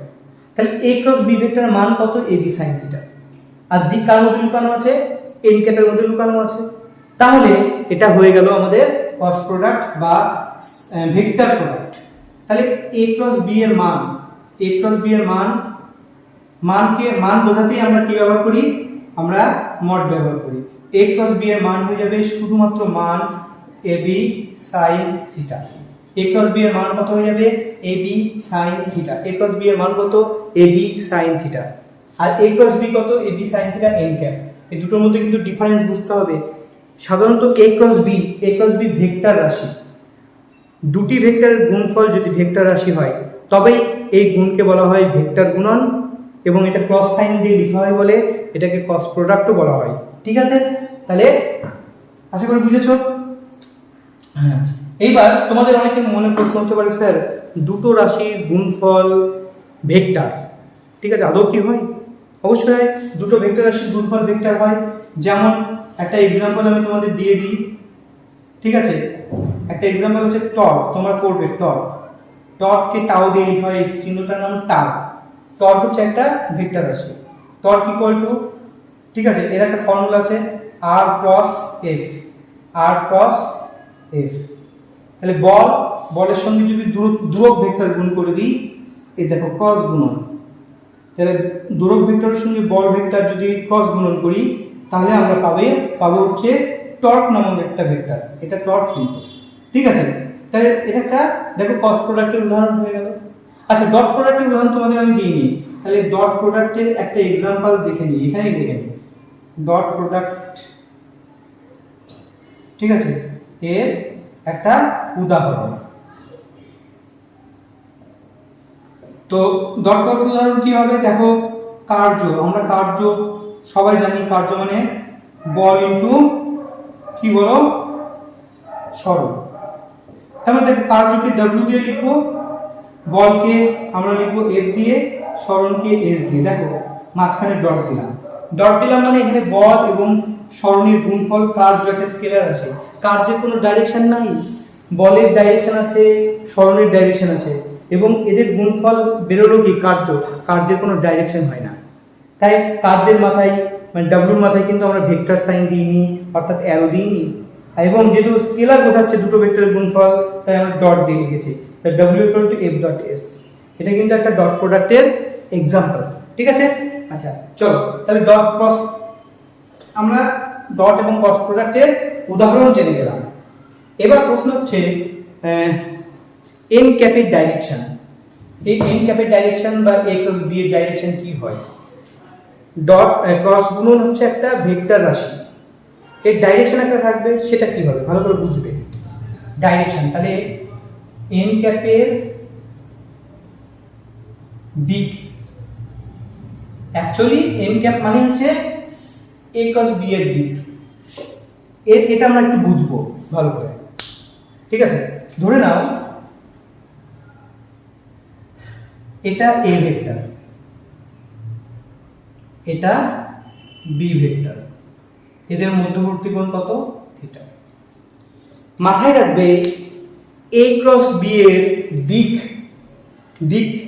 মানে A ক্রস B ভেক্টরটা এর সাথেও লম্ব হবে, B এর সাথেও লম্ব হবে।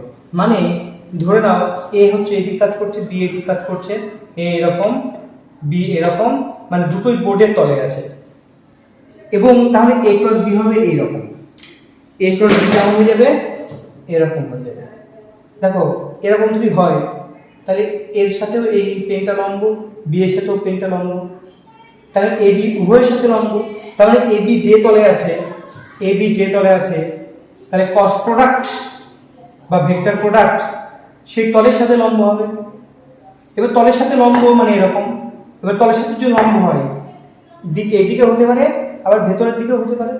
মানে ব্যাপারটা বোঝার চেষ্টা করো। ধরে নাও এই লাল পেনটা হচ্ছে A ভেক্টর, নীল পেনটা B ভেক্টর, তাহলে A ক্রস B এইভাবে হতে পারে, আবার এইভাবে হতে পারে, দুটোই লম্ব হচ্ছে, দুটোই কিন্তু লম্ব হচ্ছে, এইভাবে হতে পারে লম্ব, এইভাবে হতে পারে। তাহলে কোন দিকে হবে সেটা বোঝার নিয়ম কি? সেটা বোঝার নিয়ম হচ্ছে স্ক্রু নিয়ম, ডান পাকের স্ক্রু নিয়ম। তার মানে তুমি A ক্রস B এর ডাইরেকশন জানতে চাইছো, তাহলে তুমি A থেকে B এর দিকে একটা স্ক্রু ঘোরাবে, এটাকে আগে দিয়ে দিলাম, A থেকে B এর দিকে একটা স্ক্রু ঘোরাও, এই যে স্ক্রুটাকে এইভাবে রাখো, রেখে A থেকে B এর দিকে মানে এইভাবে অ্যান্টি ক্লকওয়াইজ ঘোরাও। অ্যান্টি ক্লকওয়াইজ ঘোরালে স্ক্রুটা কোন দিকে যাবে? সামনের দিকে, মানে তোমাদের দিকে যাচ্ছে। তার মানে এর ডাইরেকশন ভিতরে, বাইরের দিকে, নট ভিতর। কোন দিকে হবে? বাইরের দিকে হবে। তাহলে এই দিকে তো আমি কোনো রেখা আঁকতে পারছি না, তাই আমি আপাতত আমি এটা দিয়ে আমি বোঝাচ্ছি A ক্রস B এর দিক, A ক্রস B এর দিক। তো এটা দিয়ে যে বোঝালাম আমি, তাহলে কিন্তু ছবিটা মনে হবে না 90 ডিগ্রি, তাই আমি এখানে লিখে দিচ্ছি A ক্রস B, এই কোণটা 90 ডিগ্রি, B এর সাথেও A ক্রস B এর মধ্যবর্তী কোণ কত? 90 ডিগ্রি, ঠিক আছে। তার মানে A ক্রস B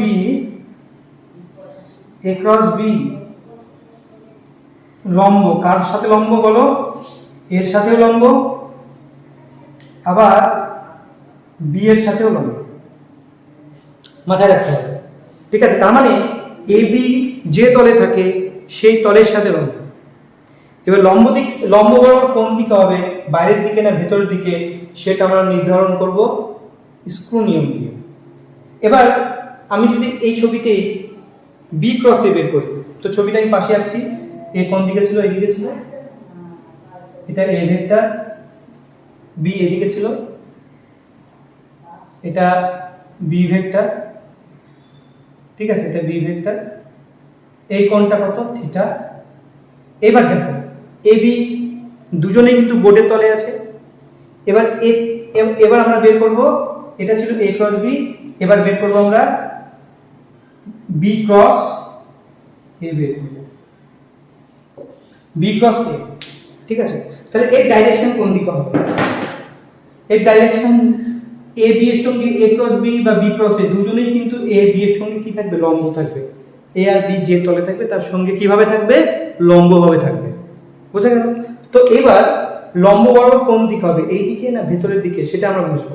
তাহলে এবার বি থেকে এর দিকে আমরা স্ক্রু ঘোরাবো, বি থেকে এর দিকে স্ক্রু ঘোরাবো। এই যে বি মানে এটা থেকে এই দিকে, মানে এই দিকে স্ক্রু ঘোরাবো, এই দিকে স্ক্রু, মানে এই দিকে স্ক্রু ঘোরাবো, ঠিক আছে, বি থেকে এর দিকে। তাহলে দেখো পেনটা আমি এরকম রেখে দিয়ে স্ক্রু ঘোরাবো ক্লকওয়াইজ, এইভাবে করবো, এইভাবে। এবার পেনটা ভেতরের দিকে যাবে। কোন দিকে যাবে? ভেতরের দিকে, মানে ইনওয়ার্ড। ভেতরের দিকে হয়ে যাবে বি ক্রস এ ডাইরেকশন। বোঝা গেল? তাহলে বি ক্রস এ ডাইরেকশন হবে ভেতরে, মানে আমি দিয়ে দিচ্ছি ইনওয়ার্ড, আর এখানে দিয়ে দিচ্ছি আউটওয়ার্ড, মানে বাইরের দিকে। তাহলে আশা করি বুঝতে পারলে এই অ্যাঙ্গেলটা কত? 90 ডিগ্রি। এই অ্যাঙ্গেলটা কত? 90 ডিগ্রি। মানে এ ক্রস বি বা বি ক্রস এ এর সাথেও লম্ব হবে, বি এর সাথেও লম্ব হবে। ইমাজিন করার চেষ্টা করো, ঠিক আছে। আমি এই ছবিটা প্রথমে দেখাই। দেখো এটা কালোটা এ, নীলটা ধরে নাও বি। তাহলে এবার এ ক্রস বি কোন দিকে হবে? এই দিক তোমাদের দিকে হবে না ভেতরের দিকে হবে? ওটাই দেখবো আমরা। তাহলে এ থেকে বি এর, মানে এদিক থেকে এইদিকে স্ক্রু ঘোরাবো, মানে এইভাবে এ থেকে বি এর দিকে এইদিকে স্ক্রু ঘোরাবো। এদিকে স্ক্রু ঘোরালে স্ক্রুটা সামনের দিকে আসবে। তোমরা নিজেরা একবার প্র্যাকটিস করো, বুঝতে পারবে, ঠিক আছে। স্ক্রু ঘোরাবো, সামনের দিকে আসবে, তারপর সামনের দিকে মানে আউটওয়ার্ড হয়ে যাবে এ ক্রস বি এর ডাইরেকশন। আবার দেখো এখানে এবার বি ক্রস এ বের করবো। পেনটা এরকম রাখলাম, রেখে বি থেকে এর দিকে আমরা স্ক্রু ঘোরাবো, মানে ক্লকওয়াইজ। এবার ভেতরে যাবে, দেখো ভেতরে যাবে, তার মানে এবার যদি স্ক্রু ঘোরাবো ভেতরের দিকে যাবে, তাহলে ভেতরের দিকে এটা হয়ে যাবে। এবার এটা আমাদের এ, এটা বি, আর ভেতরের দিকে এটা হয়ে যাবে আমাদের হচ্ছে বি ক্রস এ, ভেতরের দিকে এটা। বুঝা গেল? তো এই হচ্ছে আমাদের তোমার এ ক্রস বি এর ডাইরেকশন হলো। এবার আমরা দেখব জ্যামিতিক তাৎপর্য। এ ক্রস বি এর জ্যামিতিক তাৎপর্য, এ ক্রস বি এর জ্যামিতিক তাৎপর্য কি সেটা আমরা বোঝার চেষ্টা করব। জ্যামিতিক তাৎপর্য, জিওমেট্রিক্যাল ইন্টারপ্রিটেশন, জ্যামিতিক তাৎপর্য, ঠিক আছে। ধরো এটা এ ভেক্টর, এটা বি ভেক্টর, আর এটা এ বি এর মধ্যবর্তী কোণ। আমরা এই দুটো ভেক্টর দিয়ে একটা সামান্তরিক তৈরি করি, একটা সামান্তরিক তৈরি করলাম, ঠিক আছে। এই সামান্তরিকের আমরা ক্ষেত্রফল বের করব। তো সামান্তরিকের ক্ষেত্রফল মানে হচ্ছে ফর্মুলা কি? ক্ষেত্রফলের ফর্মুলা হচ্ছে ভূমি ইনটু উচ্চতা, ভূমি ইনটু উচ্চতা। ভূমি কোনটা? যে এ ভূমি। উচ্চতা কোনটা হবে? উচ্চতা আমরা এখানে এ কে নিচ্ছি, উচ্চতা হয়ে যাবে এই বি থেকে লম্ব টানবো ভূমির উপর, তাহলে এটা উচ্চতা বোঝাবে। ধরে নাও এই উচ্চতা x, তাহলে উচ্চতা কত? x। তাহলে x এর মান বের করবো আমরা। তো আমরা sin থিটা বের করবো। দেখো পাশে sin থিটা, দেখো sin থিটা বের করছি। sin থিটা মানে কি? লম্ব বাই অতিভুজ, অতিভুজ কোণটা b, এখানে x টা লম্ব, অতিভুজ কোণটা b। এই সমকোণ ত্রিভুজের ক্ষেত্রে দেখো বিটা হচ্ছে অতিভুজ, এক্সটা লম্ব, তাহলে লম্ব বাই অতিভুজ মানে এক্স বাই বি। দরকার কি এক্স এর, এক্স ইকুয়াল টু তাহলে কত হবে b sine theta, b sine theta. তাহলে বসিয়ে দিই এ বি সাইন থিটা। তাহলে এ বি সাইন থিটাটা কি, এ আর বি এর মধ্যবর্তী, এ আর বি এর মধ্যে ক্রস প্রোডাক্ট, এ আর বি এর ক্রস প্রোডাক্ট, এ আর বি এর ক্রস প্রোডাক্ট, তাই না? তাহলে দেখো এ বি এর ক্রস প্রোডাক্ট অ্যাকচুয়ালি কি বোঝাচ্ছে, সরি আমি এদিকে লিখছি, এ বি sin থিটা মানে এ আর বি এর ক্রস প্রোডাক্টের মান। তার মানে এ বি এর ক্রস প্রোডাক্ট কি বোঝাচ্ছে, এ বি sin থিটা মানে a ক্রস বি। তাহলে a ক্রস বি কি বোঝাচ্ছে, ক্ষেত্রফল বোঝাচ্ছে। কার ক্ষেত্রফল বোঝাচ্ছে, সামান্তরিকের ক্ষেত্রফল বোঝাচ্ছে, মাথায় রাখতে হবে। তাহলে সামান্তরিকের ক্ষেত্রফল মানে a ক্রস বি, দুটো সন্নিহিত বাহু দুটো ভেক্টরের ভূমিকা পালন করবে, তাদের ক্রস প্রোডাক্ট করে দিলে পেয়ে যাব কি সামান্তরিকের ক্ষেত্রফল। ঠিক আছে, এবার দেখো, এবার এই ক্ষেত্রফলকে কর্ণ বরাবর যদি ডিভাইড করে দাও তাহলে এই সামান্তরিকটা না দুটো ত্রিভুজে বিভক্ত হয়ে যাবে, এদিকে একটা ত্রিভুজ এদিকে একটা ত্রিভুজ, এই দুটো ত্রিভুজ কিন্তু অর্ধেক অর্ধেক হবে, এদিকার ত্রিভুজ আর এদিকার ত্রিভুজের ক্ষেত্রফল অর্ধেক হয়ে যাবে। মানে সামান্তরিকের ক্ষেত্রফলকে অর্ধেক করে দাও তাহলে পেয়ে যাবে ত্রিভুজের ক্ষেত্রফল। তাহলে ত্রিভুজের ক্ষেত্রফলের ফর্মুলা হয়ে যাবে ত্রিভুজের ক্ষেত্রফল ইকুয়াল টু হয়ে যাবে সামান্তরিকের ক্ষেত্রফলের অর্ধেক মানে a ক্রস b এর অর্ধেক। ঠিক আছে, তাহলে হাফ a ক্রস b হচ্ছে ত্রিভুজের ক্ষেত্রফল আর a ক্রস b হচ্ছে সামান্তরিকের ক্ষেত্রফল। এটাই কিন্তু জ্যামিতিক তাৎপর্য। ঠিক আছে, আচ্ছা এবার চলো আমরা একটা ক্রস প্রোডাক্টের মান বের করব। মান বের করে আমরা মোটামুটি এই ক্লাসটাকে এখানেই সমাপ্ত ঘোষণা করব। তারপর যদি তোমাদের কারোর কোনো ডাউট বা কোনো কিছু থাকে তো তোমরা তো অবশ্যই আমাকে জানাবে। তো ক্রস প্রোডাক্টের একটা মান বের করব। চলো, ধরো a ভেক্টর বলে দিয়েছে 2i cap minus 3j cap plus 2k cap. ধরো b ভেক্টর বলে দিয়েছে i cap minus j cap plus 2k cap. এবার a ক্রস b বের করতে হবে। a ক্রস b বের করতে হবে, কি করে বের করবে? তো আমি তোমাদের একটা নিয়ম শেখাচ্ছি। প্রথমে দুই দিকে এরকম দুটো লাইন টানবে, ঠিক আছে, লাইন টানবে। উপরের লাইনে লিখবে i cap j cap k cap. এবার নিচের লাইনে লিখবে a এর সহগগুলো। a এর সহগ প্রথমে i এর সহগ 2 আছে, i এর নিচে বসাবে j সহগ মাইনাস 3 j নিচে বসাবে, k এর সহগ প্লাস 2 k নিচে বসাবে। ঠিক আছে, তারপরে b আছে, নেক্সট b এর সহগ বসাবে, i এর সহগ কিছু না মানে 1, j এর সহগ কিছু না মানে -1, k এর সহগ 2। ঠিক আছে, এইবার আমরা এটাকে গুণ এর মানটা বের করব। এবার এর মান কি করে বের করব? প্রথমে i ক্যাপ কনস্ট্যান্ট রাখবো, i ক্যাপ কনস্ট্যান্ট। ঠিক আছে, তারপরে দেখো এর মধ্যে কিছু একটা হবে, সেটা কি হবে দেখে নাও। i ক্যাপ কনস্ট্যান্ট, যেটা কনস্ট্যান্ট রাখবো সেটাকে আমরা ঢেকে দেব, সেই বরাবর কলাম আর রো, এই হচ্ছে কলাম এই হচ্ছে রো, ঢেকে দেব। তাহলে মনে মনে যদি দুটো ঢেকে দিই আমরা তাহলে থাকবে এই চারটা, এই চারটাকে কোনাকুনি গুণ করব, এই -3 এর সঙ্গে -2 গুণ করব, -3 এর সঙ্গে -2 গুণ করব, তাহলে -6 হয়ে যাবে। এবার সূত্রের একটা মাইনাস করবে, সূত্রের মাইনাস। আবার দেখো কোনাকুনি গুণ করলাম, এই কোনা গুণ করলাম, এবার এই কোনা গুণ করব, -1 এর সঙ্গে 2 গুণ করব, তাহলে -2। এবার -2 যখনই বসাবো সেই মাইনাস মাইনাসে কি হয়ে যাবে, প্লাস হয়ে যাবে, তাহলে 2 হয়ে +2 হয়ে যাবে। তো এইভাবে i ক্যাপের মান পেয়ে গেলাম। একবার আমি রিভিশন করে দিচ্ছি, ভালো করে বোঝো। প্রথমে i ক্যাপ লিখব, তাহলে i ক্যাপের কলাম ঢেকে দেব, রো ঢেকে দেব, থাকবে এই চারটেকে কোনাকুনি গুণ করব, -3 আর 2 গুণ করলে -6, সূত্রের মাইনাস দিবা, লালটা দেখতে পাচ্ছ, লালটা মাইনাস।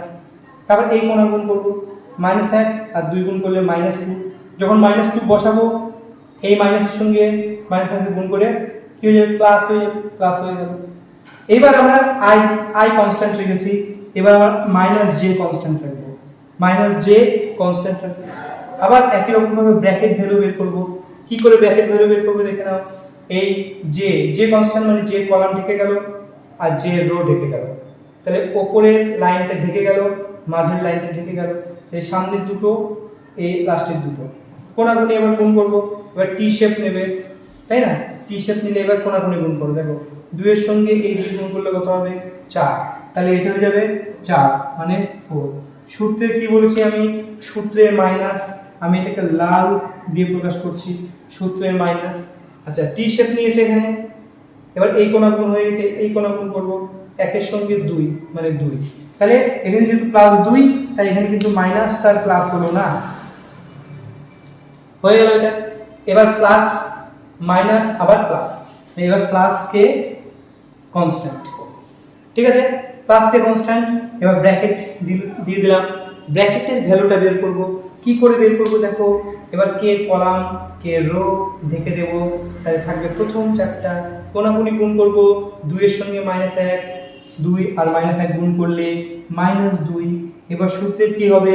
সূত্রের মাইনাস, সূত্রের মাইনাস, একই জিনিস 3 জায়গায় ডিভিশন হচ্ছে, ঠিক আছে?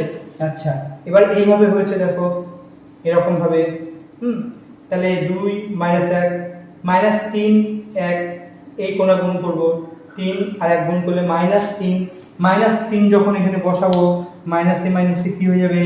প্লাস হয়ে যাবে, +3, ঠিক আছে? বাস এটাকে একটু ক্যালকুলেশন করব, তাহলেই হয়ে যাবে। তাহলে কি? -6 আর 2 -4, তাহলে -4 i ক্যাপ। 2 থেকে 4 থেকে 2 বাদ দিলে 2, তাহলে এখানে -2 j ক্যাপ। এখানে কি হয়ে যাবে? 1 হয়ে যাবে, তার মানে শুধুমাত্র k ক্যাপ। এই হচ্ছে আমাদের a ক্রস b এর a ক্রস b ভেক্টরটা এরকম দেখতে হবে। যদি তুমি a ক্রস b এর মান বের করতে চাও, মান a ক্রস b এর মান, তো a ক্রস b তো i j k এর সাপেক্ষে দেওয়া আছে, মান বের করা খুবই সহজ। মান বের করতে গেলে তোমাদের রুট দিতে হবে। যখনই দেখবে কোনো জিনিস i j k এই আকারে আছে, i j k আকারে আছে কোনো ভেক্টর, তাহলে মান বের করা অতি সহজ। কি করে মান বের করবে? রুট দিয়ে দিবে, আন্ডাররুট i ক্যাপে সহগ মানে -4 এর স্কয়ার, j ক্যাপে সহগ মানে -2 এর স্কয়ার, k ক্যাপে সহগ মানে 1 এর স্কয়ার। কত হচ্ছে তাহলে? 4 4 16, 2 2 4 +1, কত হয়ে যাবে? √21। তাহলে এটা হয়ে যাবে a ক্রস b এর মড ভ্যালু। মড ভ্যালু মানে মান। দেখো দুই দিকে মড চিহ্ন দিয়েছি, তাহলে এইভাবে আমরা কিন্তু মড ভ্যালু বের করি, ঠিক আছে? তো দেখো, তাহলে যোগ শিখলাম, বিয়োগ শিখলাম, গুণ শিখলাম, বিভাজন শিখলাম, অবস্থান ভেক্টর শিখলাম, ভেক্টর কি জিনিস সেটাও আমরা জানলাম, ভেক্টর কেন আমরা পড়ব সেটাও জানলাম, কেন ভেক্টর পড়তে হয়, স্কেলের সঙ্গে ভেক্টরের ডিফারেন্স কি জানলাম, দিক কোসাইন জানলাম, ঠিক আছে? সামান্তরিক সূত্র, ত্রিভুজ সূত্র সম্পর্কে জানলাম। একটা জিনিস শুধু বাকি থেকে গেছে, সেটা আমি একটু বলে দিচ্ছি, সেটা হচ্ছে বহুভুজ সূত্র, ভেক্টরের বহুভুজ সূত্র। এটা একটু বলে দিলেই বাস, তাহলে তোমাদের মোটামুটি শেষ হয়ে যাবে। আর যদি কিছু বাকি থাকে তাহলে তোমরা আমাকে কমেন্টে অবশ্যই জানাবে। বহুভুজ সূত্র, তাহলে এটা ভেক্টর যোগের ক্ষেত্রে ইউজ হয়, ঠিক আছে? ভেক্টর যোগের ক্ষেত্রে বহুভুজ সূত্র ইউজ করতে হয়। ধরো এটা একটা ভেক্টর a, এই ভেক্টরের হেড থেকে আরেকটা ভেক্টর শুরু হয়েছে b, b ভেক্টরের হেড থেকে আরেকটা ভেক্টর শুরু হয়েছে c, c ভেক্টরের হেড থেকে আরেকটা ভেক্টর শুরু হয়েছে d। তাহলে এই চারটা ভেক্টর, কটা ভেক্টর? a ভেক্টর যোগ b ভেক্টর যোগ c ভেক্টর যোগ d ভেক্টর, এই চারটে ভেক্টর যোগ করব, যোগ করে যোগফল পাবো, সেই যোগফলটার নাম দিলাম r ভেক্টর। r ভেক্টর কি হবে? একদম প্রথম ভেক্টর, একদম প্রথম ভেক্টরের আদি বিন্দু আর লাস্ট ভেক্টর মানে d ভেক্টরের অন্তিম বিন্দু যুক্ত করব, আদি আর অন্তিম যুক্ত করব, আদি অন্তিম যুক্ত করব, যুক্ত করে এই আদি থেকে অন্তিমের দিকে অ্যারো দেব, এইভাবে অ্যারো দিয়ে দিলাম, আদি থেকে অন্তিমের দিকে অ্যারো দিলাম, এটা হয়ে যাবে r ভেক্টর মানে লব্ধি ভেক্টর। তাহলে এর মধ্যে লুকিয়ে আছে ভেক্টরের বহুভুজ সূত্র। কি বলবো? কোন ভেক্টর, কোন বহুভুজের ক্রমানুসারে গৃহীত বাহুগুলি, ভালো করে বুঝবে। দেখো a এর ডাইরেকশন ফলো করো, কিভাবে যাবে? Anti clockwise. b এর ডাইরেকশন ফলো করো, অ্যান্টি ক্লকওয়াইজ। c এর ডাইরেকশন ফলো করো, অ্যান্টি ক্লকওয়াইজ। d এর ডাইরেকশন ফলো করো, অ্যান্টি ক্লকওয়াইজ। কিন্তু r এর ডাইরেকশন ফলো করো ক্লকওয়াইজ যাবে, এইদিকে ফলো করো ক্লকওয়াইজ। তার মানে যে ভেক্টরগুলো যোগ করছি তারা সবাই কিন্তু ক্রমানুসারে গৃহীত বাহু, আর এদের যে যোগফল যেটা বেরোলো সেটা কিন্তু বিপরীত ক্রমে গৃহীত বাহু, এই r। তার মানে কোনো বহুভুজের ক্রমানুসারী গৃহীত বাহুগুলি যদি একাধিক ভেক্টরের মান এবং দিক প্রকাশ করে তাহলে বিপরীত ক্রমে গৃহীত অন্তিম বাহুটি হয়ে যাবে সেই ভেক্টরগুলির লব্ধির মান ও দিক। ঠিক আছে, ভালো করে বুঝবে। কোনো বহুভুজের ক্রমানুসারী গৃহীত বাহুগুলি যদি একাধিক ভেক্টরকে প্রকাশ করে তাহলে বিপরীত ক্রমে গৃহীত অন্তিম বাহুটি হয়ে যাবে সেই ভেক্টরগুলির লব্ধি বা যোগফল। আজকে আমাদের ক্লাস এখানে সমাপ্ত। আমার ছোট্ট পরী আমাকে অনেকক্ষণ ধরে ডাকছে, আমার জন্য ওয়েট করছে, আর থাকা যাচ্ছে না, তাই আমাকে ওই দিয়ে দেখো আমাকে যেতেই হবে। বাই।